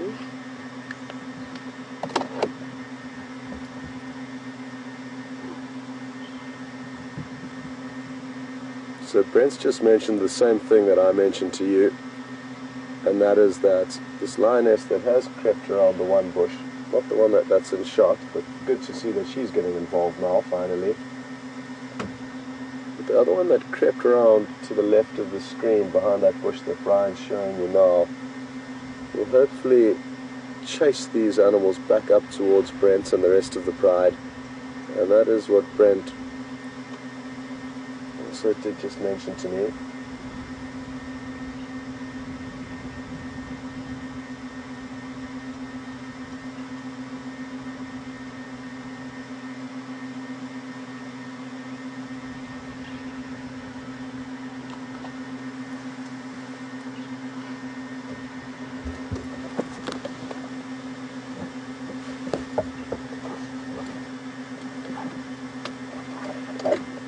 Copy that. So Andrew apparently, on the other vehicle, has just had a brief glimpse of the lioness, and she's apparently very close to that tree that you can see the lights on her, and that's a speaker. That's where the Djuma waterhole camera is usually positioned, and it's a great pity that it's not in position today. Anyway, she's apparently very close to that tree. I can't see her, but Andrew did. Can you see her there? Yeah. Huh? You can see her in the background moving there. Okay. Seems to be moving quite quickly though. Yeah. Oh, that's a scrub there. I saw a scrub there running off.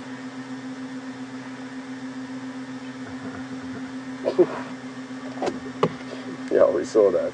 So the lioness got a little bit distracted by a scrub here, which is hard to believe because she's busy hunting buffalo. But she is now continuing.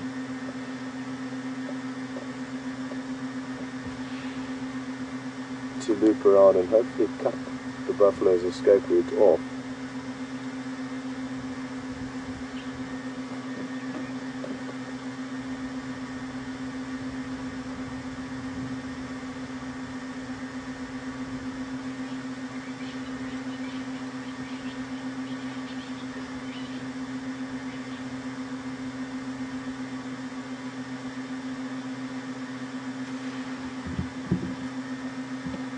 Well, you might be wondering why the buffalo haven't detected or even seen these lion yet. Well, their eyesight isn't great, the buffalo, and considering of how low down they are, they're not going to have nearly as good a view as we have. We elevated up on a damn wall, looking down on this whole situation, whereas from their angle, with the long grass, they'll only probably be able to just see the tips of the heads or the ears of the lion, if that. So that is why they don't know that the lion are here. The wind is also in the lion's favor, blowing from us over the buffalo towards Brent and the lion is the general direction of the wind movement. They certainly would be able to notice lion if they had a clear line of sight though from this distance.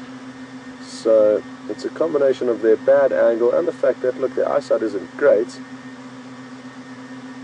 But if they were standing on level ground, they would be able to notice the lion from this proximity. It's simply the lie of the land here that's aiding the lion. And there's now another lioness that's also showing a bit more intent, which is great. But it's going to be a while before anything happens at this rate.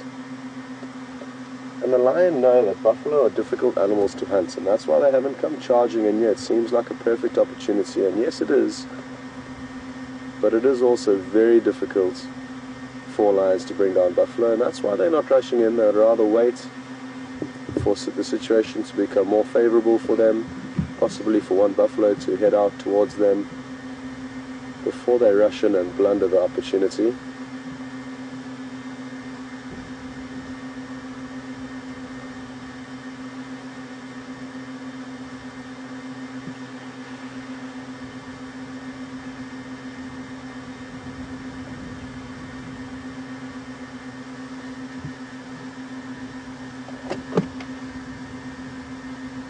Brent, I'm wondering if you don't want to maybe drive round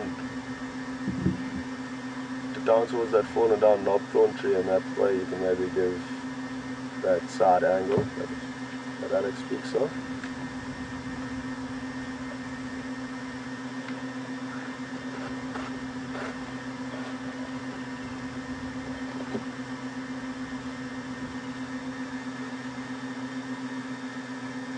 Okay, here's the one lioness behind it. We got it behind the tree with where the waterhole camera is. She's just poking her head into the gap now, where the waterhole camera used to be. Left, left, more left, more left, in the gap. Perfect. No.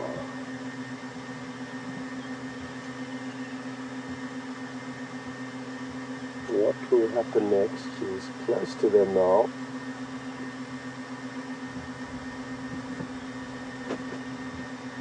And the closer she gets, the more likely that they may get a sniff of her scent.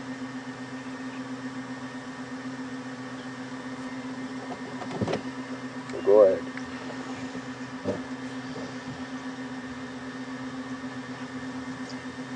Yeah, definitely.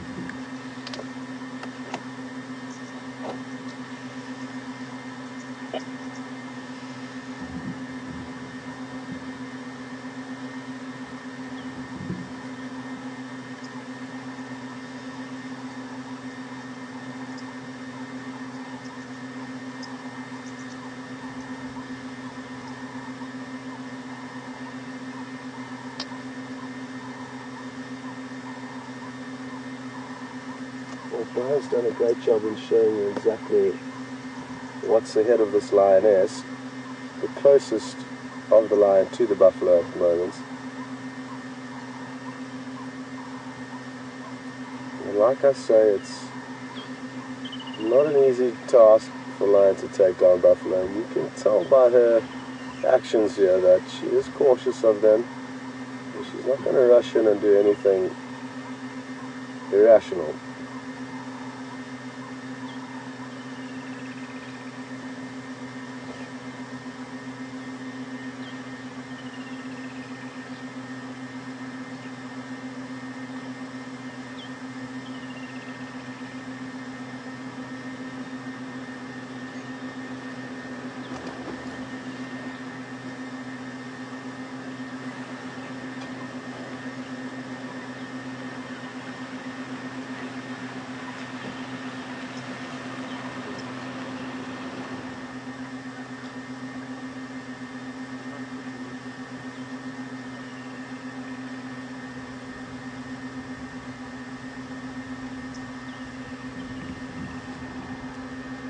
Now, a move has to be made at some stage. Surely. This isn't going to end in a stalemate. Somebody's going to attack, and something's either going to get taken down or the buffalo are going to escape. But at some point in time, these lions are going to have to make a move, and I just wonder when that might be.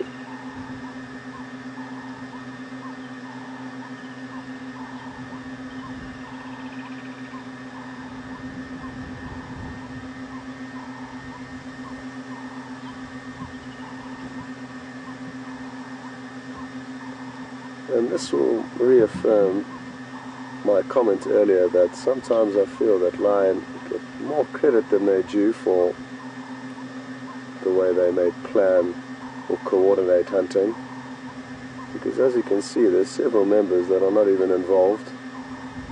Yet if they all did band together, they would increase their chances greatly.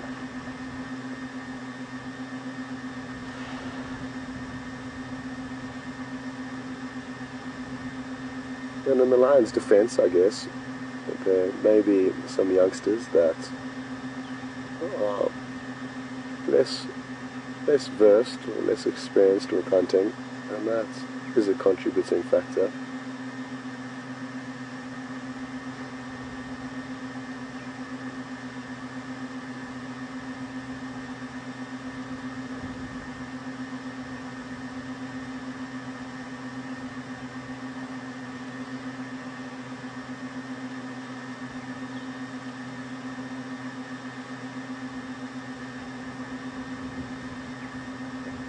And another example is this lioness that you can see closest to the buffalo now. While she was getting into position, a tiny little scrub hare ran off in front of her, and she chased after that, which shows that she wasn't as focused as she needed to be on the task at hand.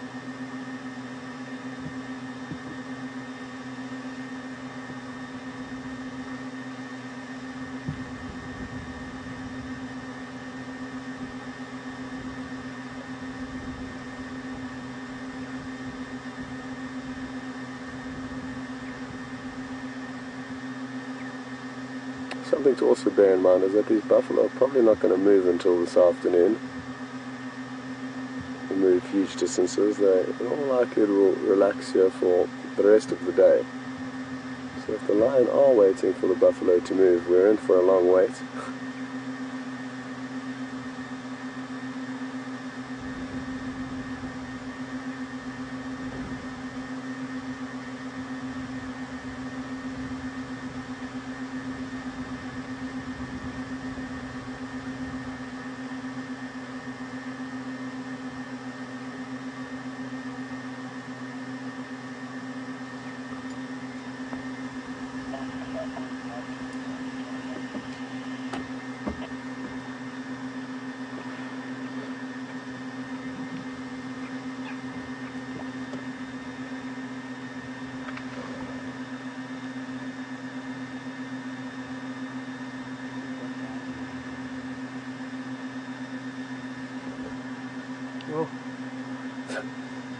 There's more buffalo arriving from behind my vehicle, adding to the action, and I'm guessing Alex could be switching between the shots now, so could well have an image of that.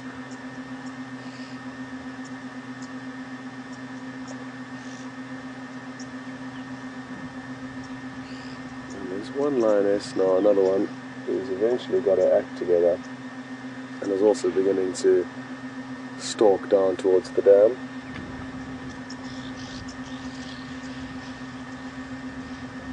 So things are slowly panning out, and the lion are eventually kind of getting their act together.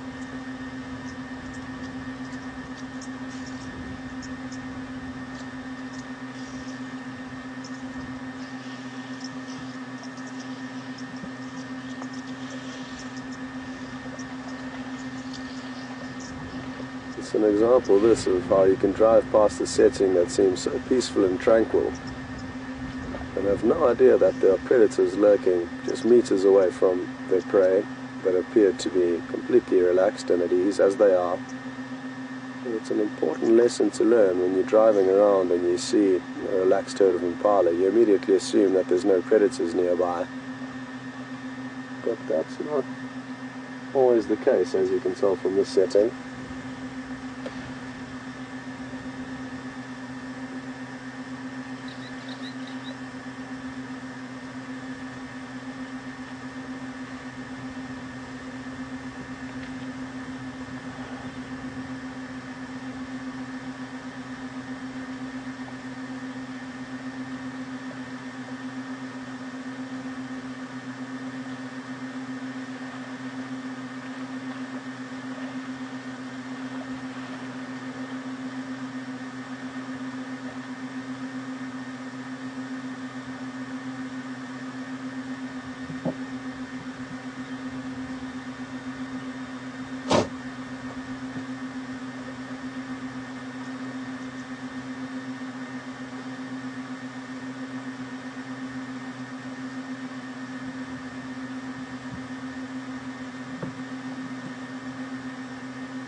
Predictions for this buffalo to spend a long time here may be wrong, and I hope they are, because if they head off it would make life easier for the lions. But as long as they're on the edge of this water, it's going to be a difficult maneuver for the lions to pull off.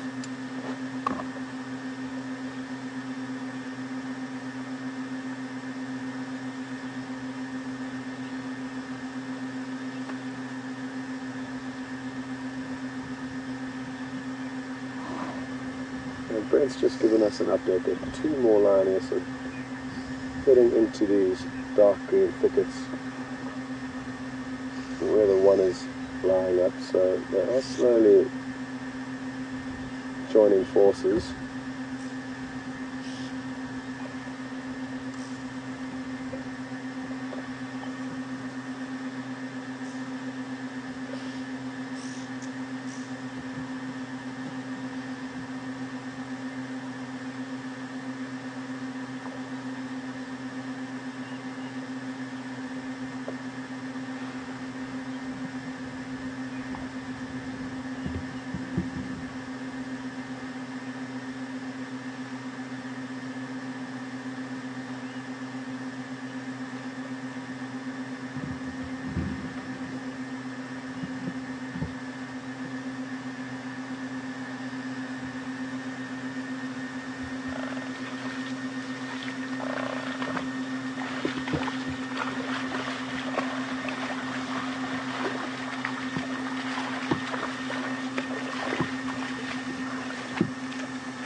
So one of the buffalo have now moved across onto our side of the dam, possibly to greet the 2 newcomers behind us.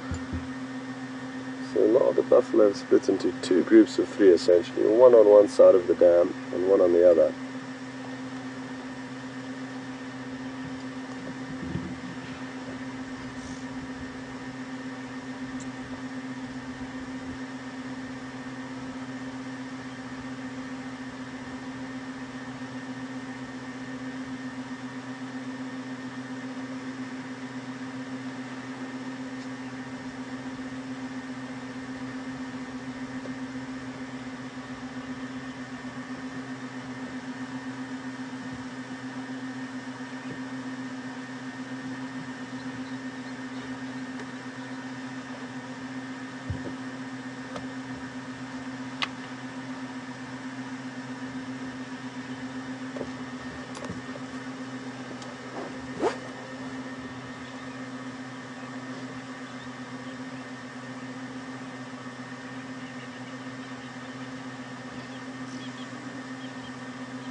See, the problem that the lion are now facing is that the water is a place of refuge for the buffalo, kind of a no-go zone for the lion, technically speaking. So that is why, even though the lion is so close to the buffalo, they aren't charging in, because they probably are aware that the buffalo will just run into the water and seek refuge there.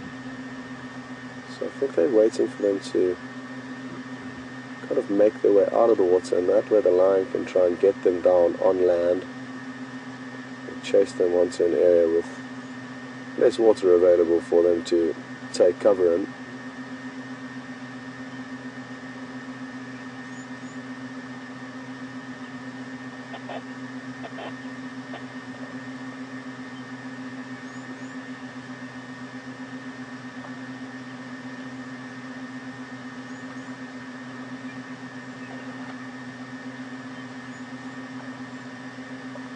I can't help but feel that when something does happen, which surely at some point the lions will have a go at these buffalo. I'm guessing the buffalo are probably just going to run into the water, like I say. Maybe I'm wrong, but it could all diffuse quite quickly.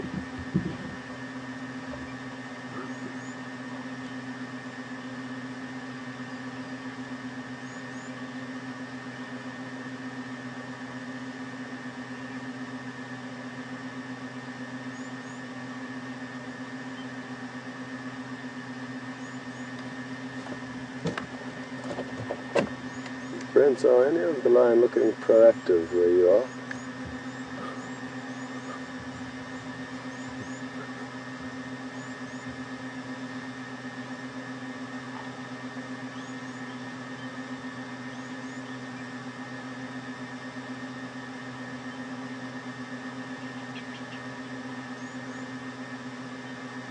Yeah, just very close to the spotlight and that Tabuti.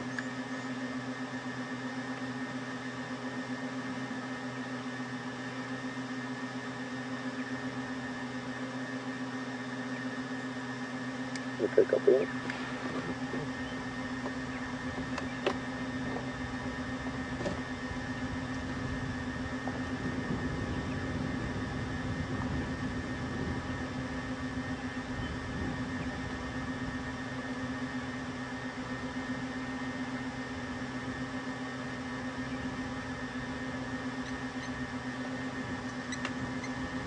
Well, the two buffalo that are on the other side of the dam now, Brian, they may well try and cross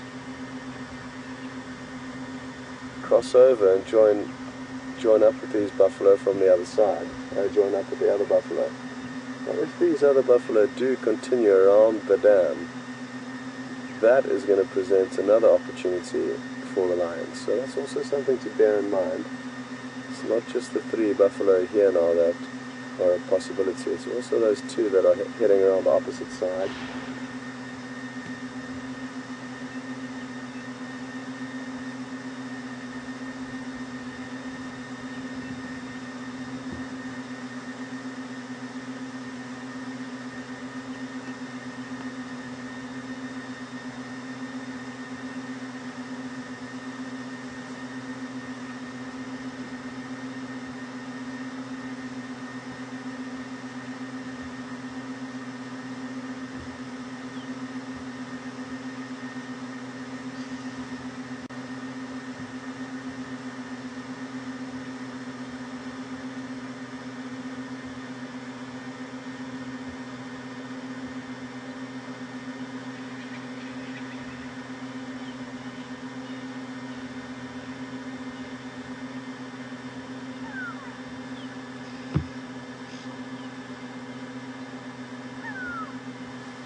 Yeah, good idea.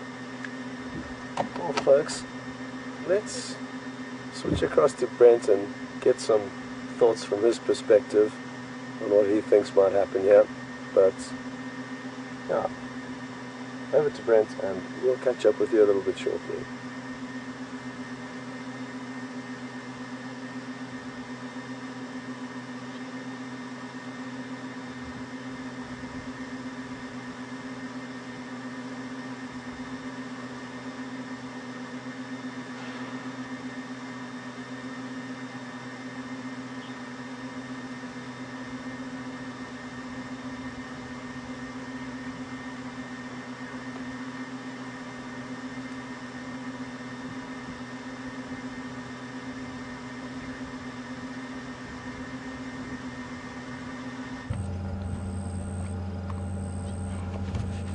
Welcome back, guys. Andrew and I are on the opposite side of the dam to Scott.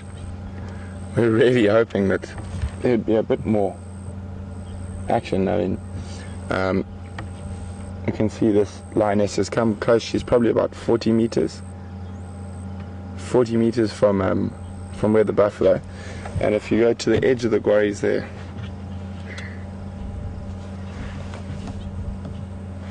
you can see, I think, just there's another lioness, and if we pan down, she's probably the closest to the buffalo at the moment. And you'll catch Scott in the background. He's on the other side of the dam. And there's another lioness that's somewhere in these quarry thickets that we can't see. And then the young male is just up to our right. And then, okay, come on to the lioness.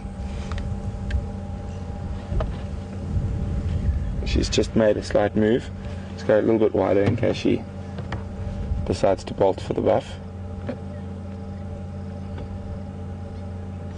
Okay, well, that's the most positive movement we've had for a while. The two males and two other lionesses are just sleeping.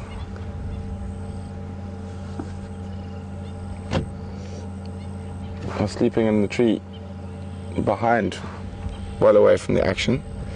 It's quite difficult to say what they're thinking at the moment. It's possible that they're waiting for the buffalo to sort of maybe possibly roll or present itself in a sort of disadvantaged position.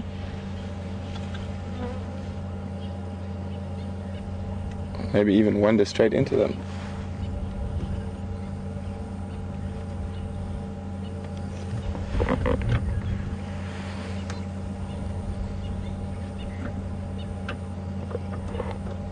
This is very strange behavior. I mean, they are hungry, and especially the two adult Matimbas are hungry. Maybe they're being cautious. Maybe they've had a bad experience with buffalo in the last couple of days that we don't know about. But I asked Scott earlier, apparently they are quite prominent buffalo hunters, the Nkuhumas. Maybe they're just waiting for one to sort of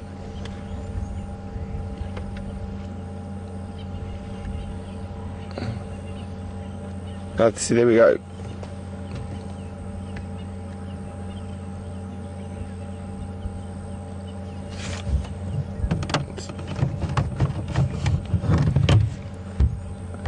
Lynn, morning, welcome on Drive With Us. Lynn wants to know, is it possible that they might not attack them because they're in the water? I don't think so, Lynn. They're in very shallow water. I think it's, just judging from behavior, I can't see. Can you still see that other lioness? Yes. Just went a little bit lower. It could be they might be waiting for one to sort of separate itself from the others, making it a slightly easier target, and less risk for them. If they grab them and the other males are close by, they might come to the defense. But it is unusual. I expected those two males to definitely get involved, but they have shown almost zero interest. They've lifted their head occasionally.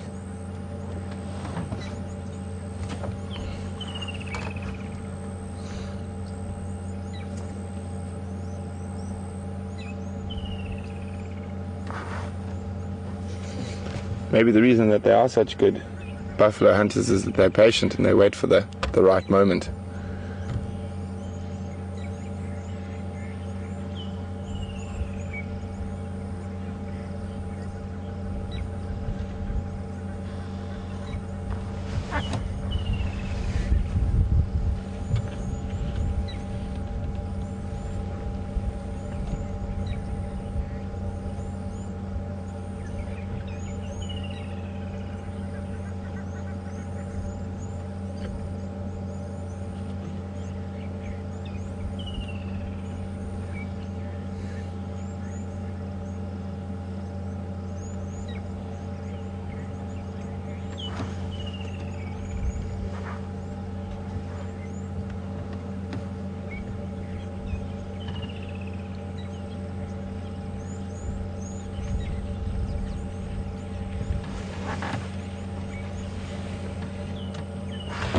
We slide forward a little bit,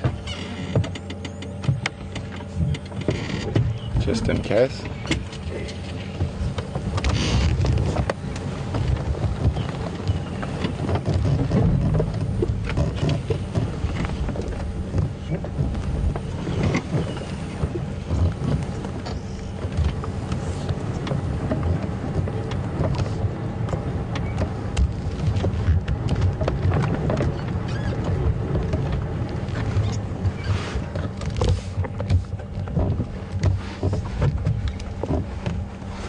Can you get a visual of her there? Not of... I think I can just make out her head through the grass.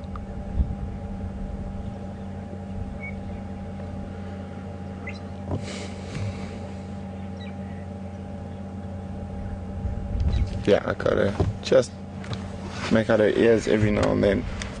She's probably less than 20 meters from the buffalo now.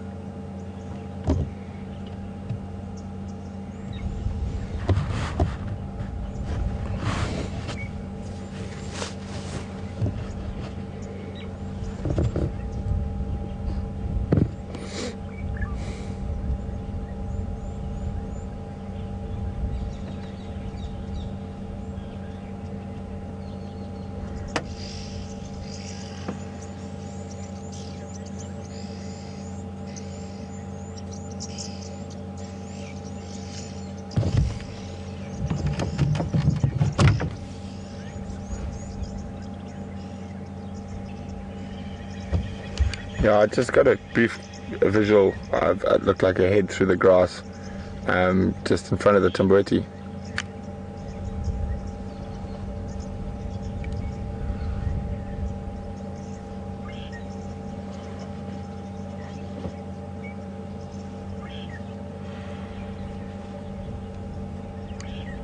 And copy. We got visual of the other two lionesses that are in the guarri thickets, and they are both have their eyes closed.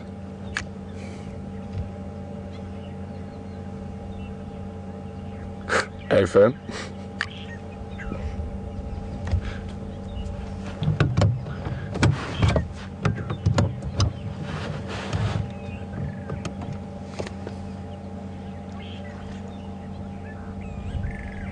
Oh, fish. Jumping, you can hear them in the background. Come on, we'd rather see lions jumping than fish.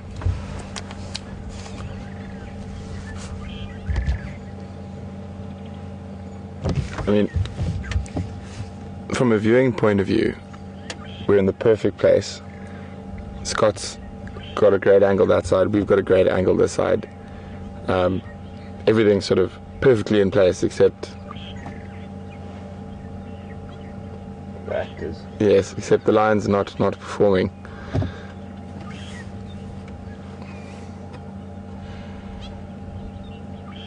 I mean, she must be 15 meters away from that buffalo with the broken horn.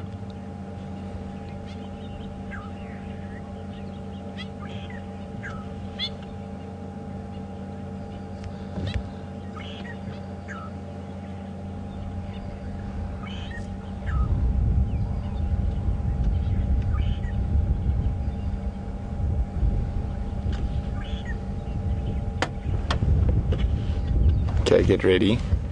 He's actually going closer to her.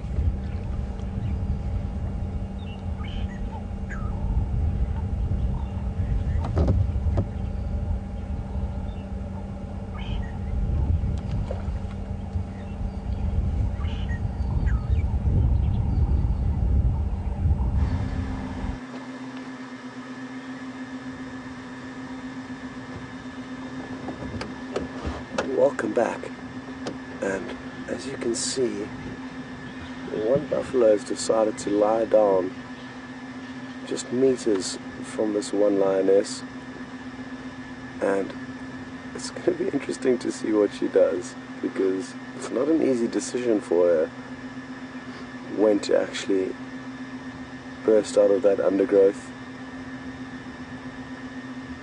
But when the buffalo is lying down, it's not a bad opportunity, and it looked like she might go for it now. So watch closely here. You can see her repositioning ever so slightly in the thicket, kind of focusing on the individual that's lying down.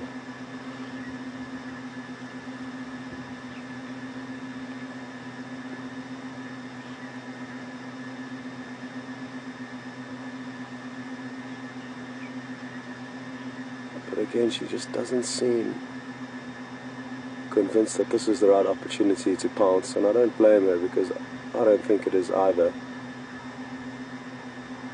All this water and the fact that here she goes, there she goes.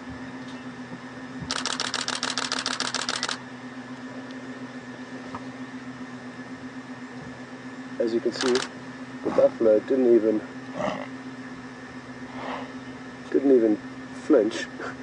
It's just chased her off, but this is good, because now Big male at the back's coming as well. the lion will hopefully join forces. Craig, would you mind reversing, buddy?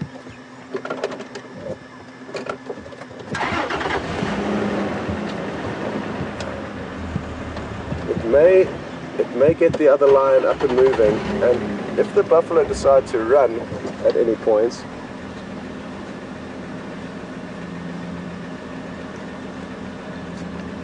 the lion will then have a chance to take them down once they've created a little bit of chaos. But until such a point in time, oh, she's back and almost given up, and the buffalo is not even concerned by her. And isn't this interesting? But if and when these buffalo do run out away from the water, as it may do now, this is when the lion may have a chance.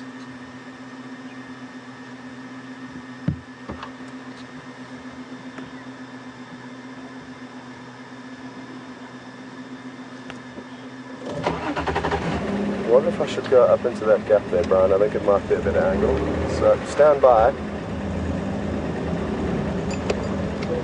So just looking at one another here, Brent. The buffalo chased a little bit. Now they're like 5 meters apart, just looking at one another.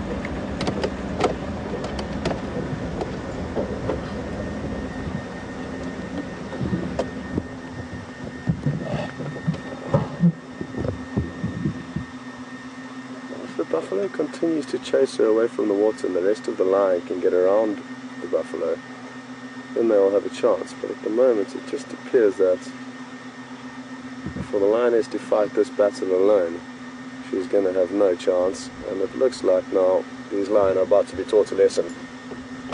Brent, try get back up on the hill, because it looks like they're going to chase them. There they go.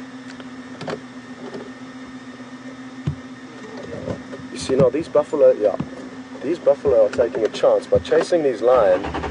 They're providing the lion with an opportunity to get onto them. And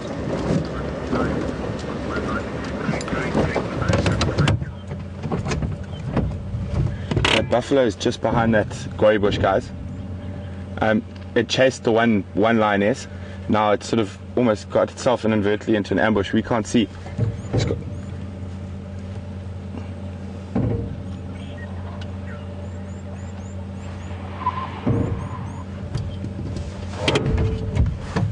The big males looks like there we go, chasing the lions. The males are going to probably chase that buffalo. He separated himself. So one of the big... Here we go, guys. Just we're going to stand by.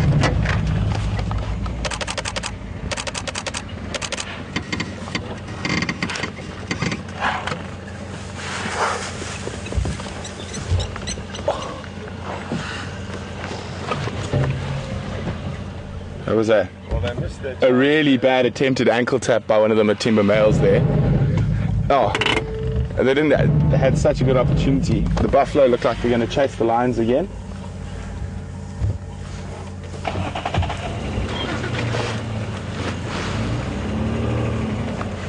I mean, just...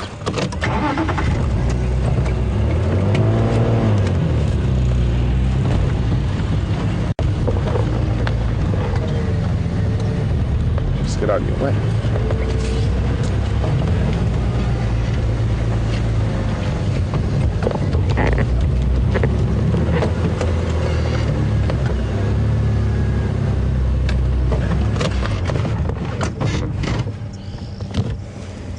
So there was a bit of excitement, and unfortunately the lions missed, or fortunately if you're an old buffalo bull. But that one bull nearly separated himself from the, and nearly got a chance. It was just a bad ankle tap by one of the males, but it looks like the buffalo might give these guys another seeing off. So we're not going anywhere, don't worry.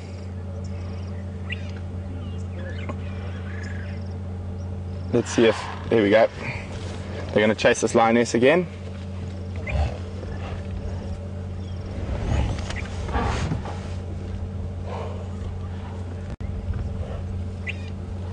Not fans of having lions around the water hole. Oh, nearly got hold of the little male there. He just tried to lie flat in the grass between the buffalo and hope he wasn't noticed, but he did get noticed. It'll be quite interesting to see what the lions do now, because some of the lionesses look like they're thinking about harassing them again.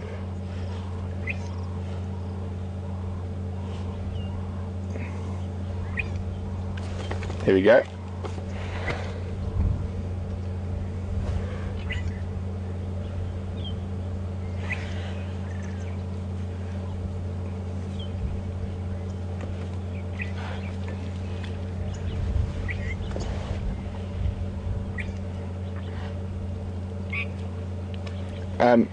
The oxpeckers aren't alarming because they've taken off. They're alarmed during that initial rush. Now they're not here, so that's why we're not hearing any oxpecker alarm calls. They would have taken off and flown away during that first bit of excitement.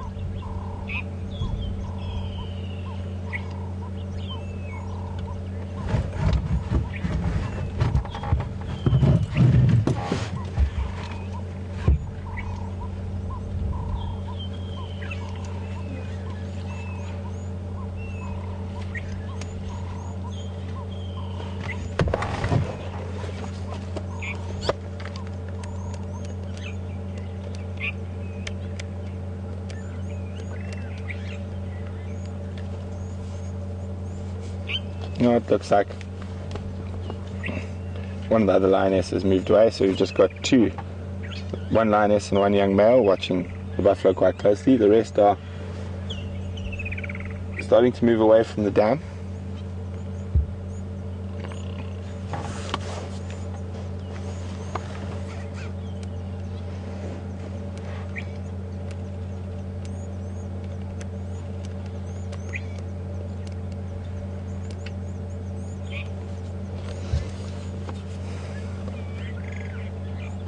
It'll be interesting to see if the buffalo take this opportunity to, as this lion turns its back, to get one last good chase in.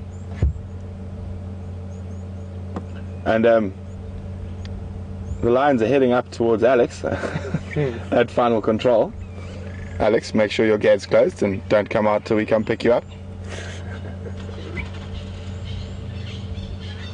Okay, the lions are leaving the buffalo. We're going to stay with them, don't worry.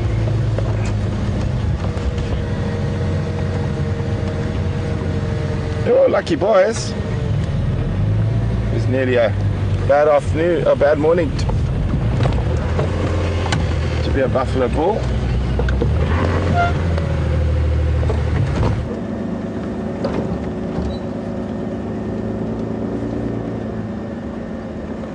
Welcome back, and just trying to get into a position here to get you some last images of these lions on the move. They appear to be heading away from the dam now, understandably, after they've just been taught a lesson in how not to hunt buffalo.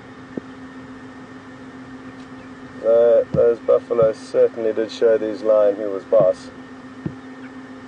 And that's no surprise. Under cover of darkness, it would have been a very different story.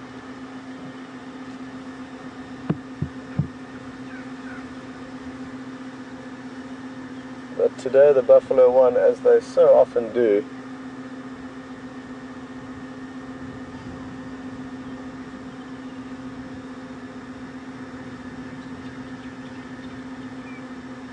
We're going to have some great shots of these lion as they walk past us here.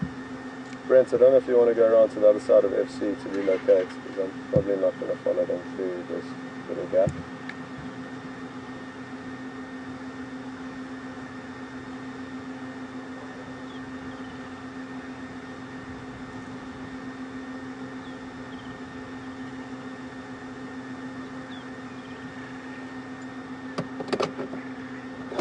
Okay, I'll give me a chance to do the same for you.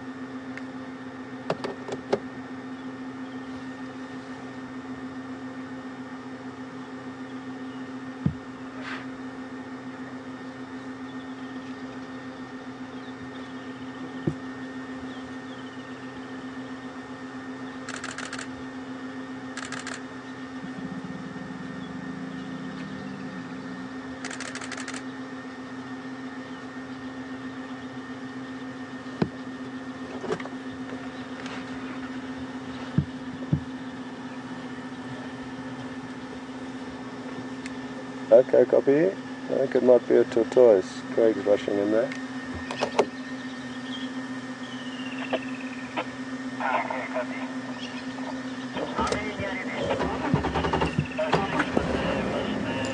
Okay, well, we're going to leave these lines to it, and Brent's going to loop around and relocate them on the other side. There's one lioness that's left back here who I think might have found a tortoise. And not an easy thing to chew on, a tortoise.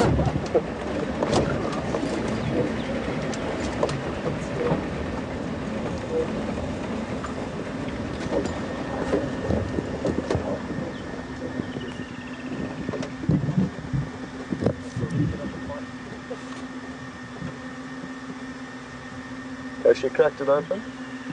Has she cracked it open? So she has managed to crack this tortoise open, sadly. And this tortoise, therefore, is one of the more unlucky ones. But they often do escape lion and leopard when they get a hold of them. But this one was obviously just a bit too small.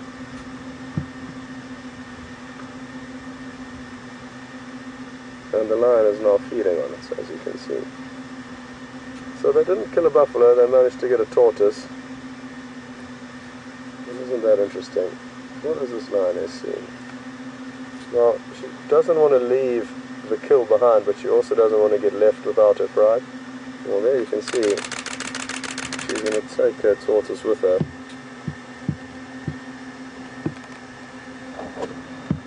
Brent, this lioness is bringing her tortoise with her. She's crushed it and is feeding on it.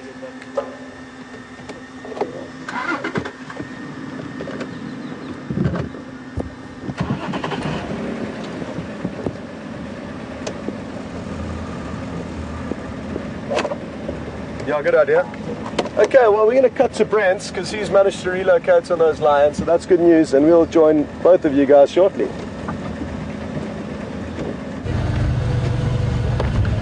Okay guys, welcome back. Welcome back. just to the right, if you pan slightly to the right there, Andrew, you can see a little yellow sign through the gate, and that's let me just go back so you know, and that's where Alex is sitting in FC. So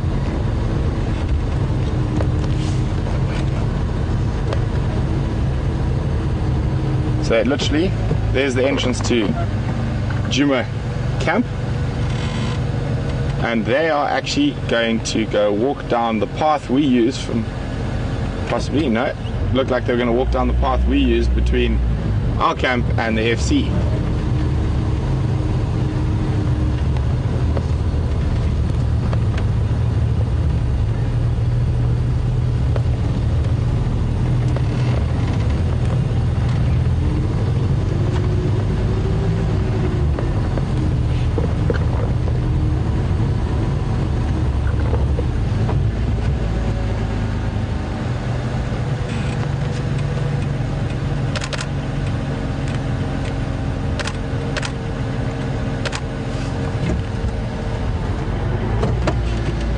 Here they come.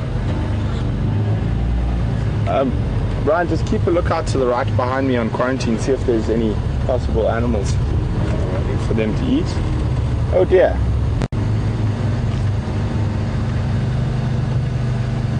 We have a staff vehicle who hasn't realized the lions are here.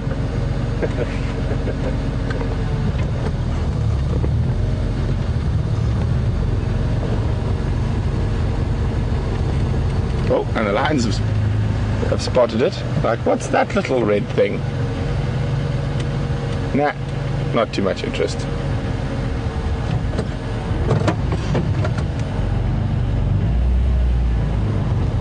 windows are open as well. You've got to Yeah. get a surprise. If the lions decide to go there, I think they probably won't show. Oh no, maybe. See, he's not looking behind him. Can you imagine? Well, a male lion at a little car like that will literally look down at you.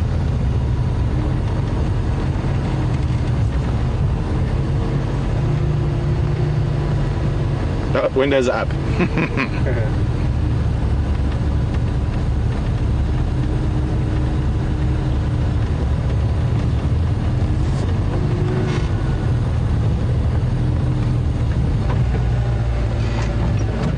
Going to pull off and let them go past and let Scott go up ahead of us.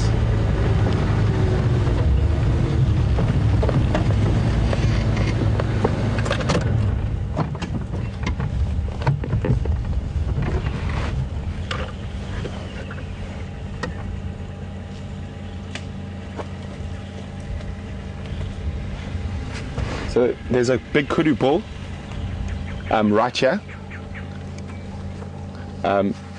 Lions have just spotted it. Move my head, show you there. The kudu hasn't seen the lions, his back's to the lions. He's gone behind a bush.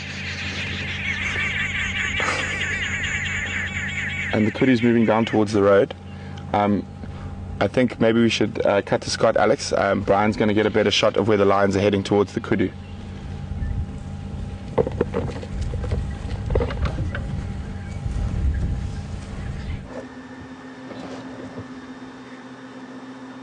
Welcome back, and it looks like these lions have a chance to redeem themselves for their blotched lion hunts. Buffalo hunt, because there are some kudu in the area, and it may just make it to the thicket in time. There it goes there. There is one lioness stalking along the road, but may just be able to cut it off and chase it back into this clearing, giving the rest of the pride a chance. But at the moment, it is going to be difficult. I'm just going to position the vehicle slightly forward, being able to give Brian a more direct angle. There we go. Of the lioness that's stalking it. You can hear kudu barking. I'm not sure if it's that one there that we can hear. But here they go, the lion. Here they go. And it looks like they're too far off. And that kudu has just really bolted off and left the lion in a standstill, basically. So, failed attempt number 2. the Nkuhuma pride are getting taught a lesson today by their prey, and that is how it goes sometimes.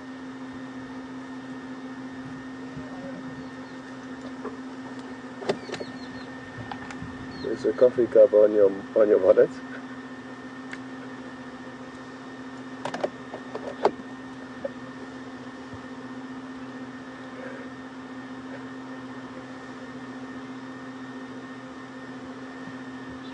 Wow, what will they do next, these lads?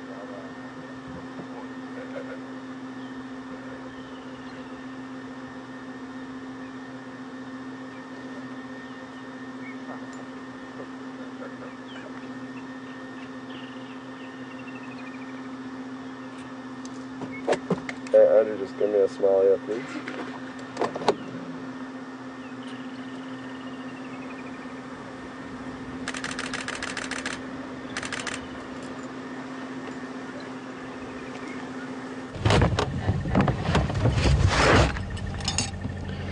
Welcome back, guys. That was really exciting. So I didn't even see that other kudu bull that started barking. He was off to the left on a termite mound, but it was very close, and you saw that incredible acceleration those kudu managed to put on to get away from the lions. Well, after a very slow start to the morning, we're having a very exciting end so far, and while the lions are moving, we're definitely going to stay with them. They are hungry. I couldn't think of a better way to start my day.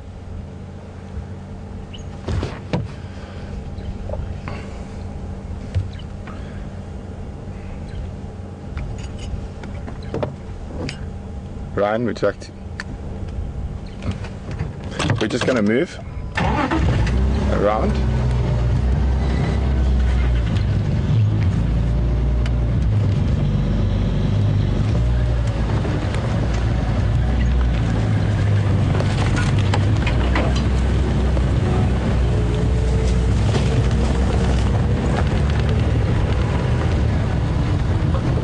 It's all happening here at Djuma Private Game Reserve in the Sabi Sands. The Nkuhumas are showing lots of interest and intent in animals, but not so lucky yet this morning. What an amazing experience this is to be able to follow this, and for you guys to join us and follow it live. And this is real-time lion hunting. There's not many times you can say that out loud.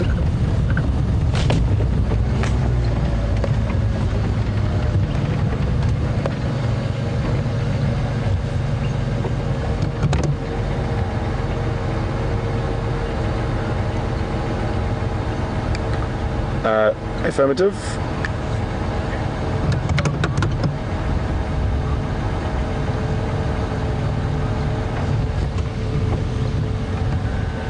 So guys, because the lions are still on the move, we are going to extend. Even though it is got a bit hot, the fact that they are still moving means that there's still a possibility that they will try again to hunt. So we'll extend for as long as they're moving. If they become flat cats, then we'll probably let them sleep, but we'll definitely be straight back on them this afternoon.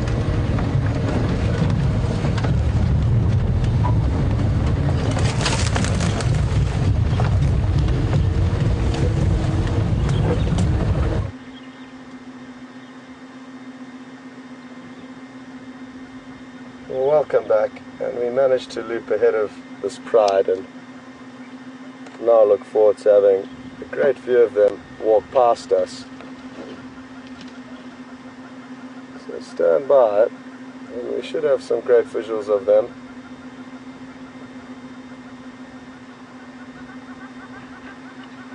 As they continue on their way. And shame they've had an unsuccessful morning and have been made to look like they don't know what they're doing, but obviously they do.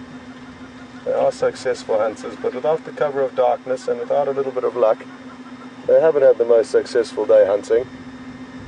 What you'll realize as well is that without the elements of surprise, it's very, very difficult for predators to take down their prey.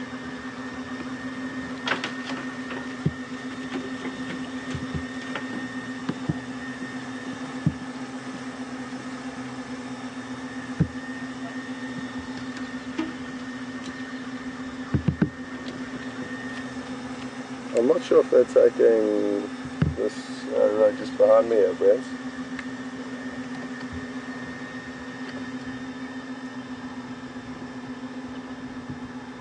Yeah, they've headed down this road behind me, yeah.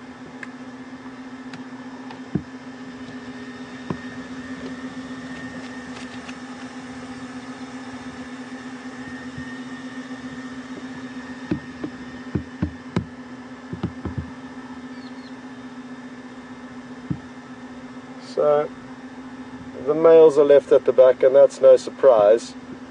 One of the large males is missing, so I can't see him at the moment, but it's the sub-adults and one of the big dominant Matimba males still on their way past.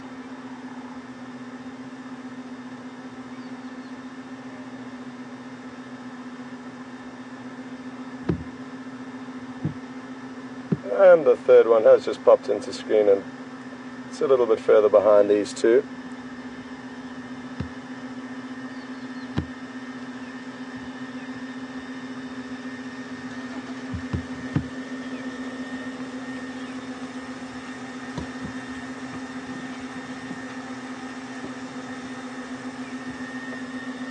So we'll just wait for this one last male, and then we'll continue to follow these line until they rest up again.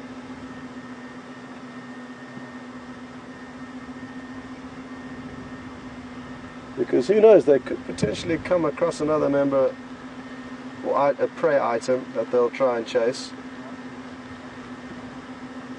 Maybe third time lucky.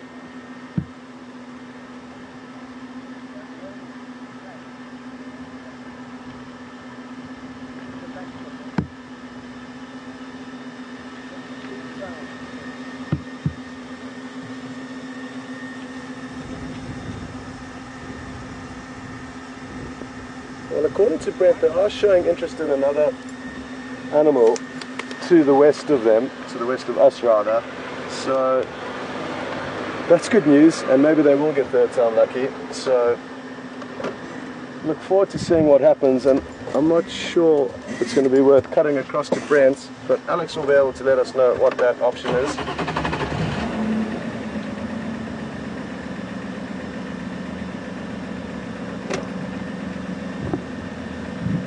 Brent, another vehicle's just arrived here, so I'm going to leave you to it.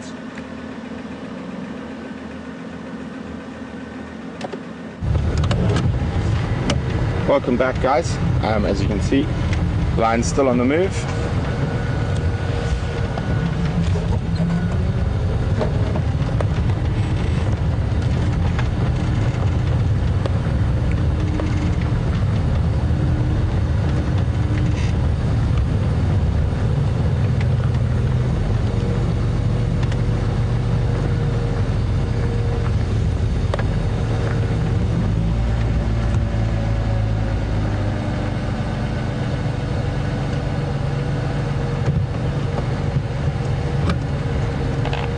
FM, is Craig still in the sighting as well?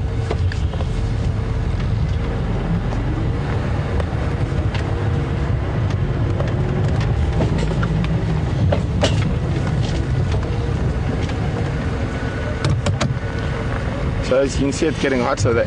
See, starting to slow down a bit. Morning. How are you? Very good, thanks, self. Good, thanks. We've been with them since about 5 minutes from the start of game drive. Oh, really? Yep, we've had a wonderful. We saw the one carting a piece of meat, like a tortoise. Was it a tortoise? Yeah, she crushed and ate a tortoise. Oh, shame. Yeah, but they tried to grab a buffalo. They got chased by the buffalo, and they just tried to grab kudu now and missed as well.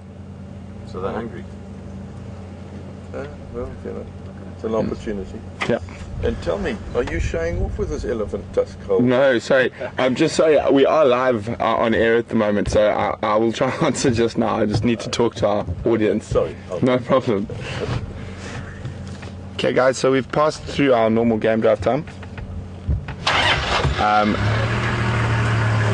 The lions are starting to lie down. I can't see all the lionesses yet, so we're just going to extend for another 5 minutes till I can figure out what's going on and see if it's worth us following. Otherwise, we will pick up with them this afternoon again. So just give me a few minutes to establish what's going on.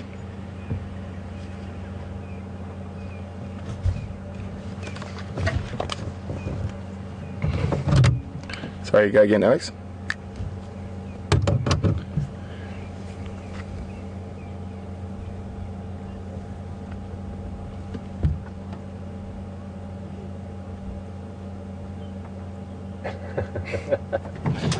Good morning, Trent from Fiji. Welcome on Drive with us this morning. Trent would like to know how long will it take for the lions to realize that there's potential prey in the cars forming them. Well, fortunately, Trent, the shape of a vehicle is not something a lion is used to. Lions have vehicles only been around for about 100 years, so they don't have an instinctive response to the vehicle, where there is the upright figure of man, the bipedal figure of man, they do have an instinctual response to. They are scared of us generally scared of us during the day, because we are the dominant diurnal predator, and we've been competing with lions for about 500,000 years. There's been bipedal apes competing with lions in African savannas. So as long as we keep our profiles low in the vehicles and we don't stand up and show them that bipedal figure, hopefully the lions will never find us as prey. Also, a car doesn't smell that appetizing. He's smelling petrol and oil, and humans also don't smell like they used to smell. We smell of shampoo and deodorant and toothpaste, so we don't really smell like an animal anymore. Okay, so the lions are still moving. I just got a brief view of all the lionesses up ahead of me, still moving, so we are going to stay with them for a bit longer.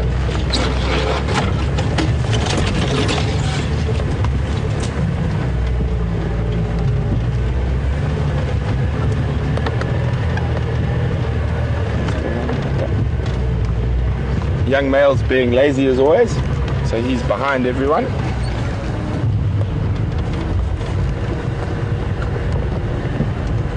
Oh, what an incredible morning we've been having.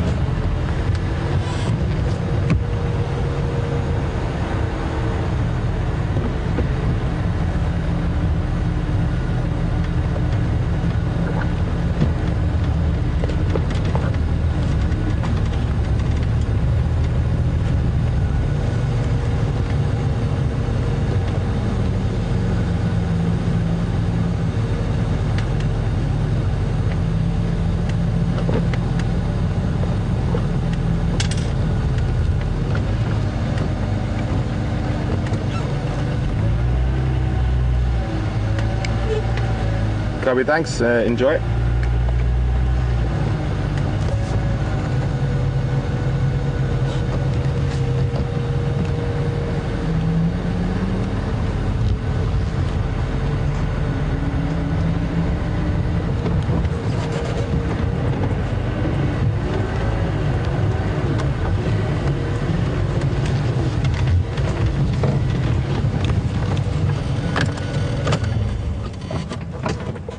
So they've stopped in the shade.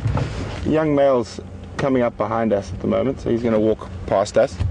But we'll wait another 5 minutes, guys, but I don't think they're going to do too much.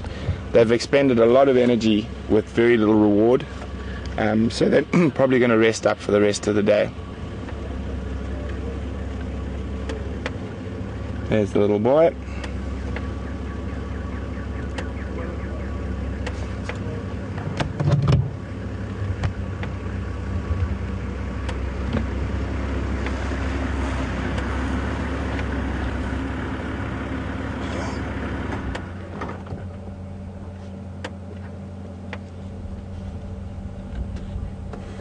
Boom, flat cat. So tired, needed no work today. Only I ran away from a buffalo once or twice. Alex, coming?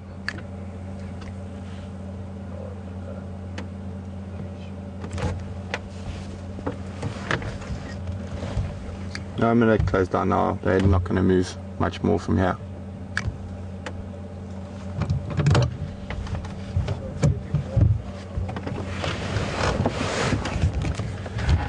So guys, thanks for joining us this morning. It's been a really interesting morning. We had some really good luck. In 5 minutes into drive, we found the pride.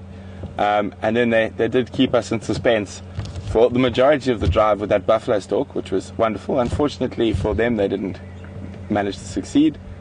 Unfortunately for the buffalo. And then again, a second attempt at kudu. So it's been a really exciting morning. And I look forward to you joining us this afternoon. And we will definitely be coming to follow up on these lions this afternoon, as they are hungry and they are looking to hunt, so we'll definitely be with them. And thanks very much, and we'll see you this afternoon.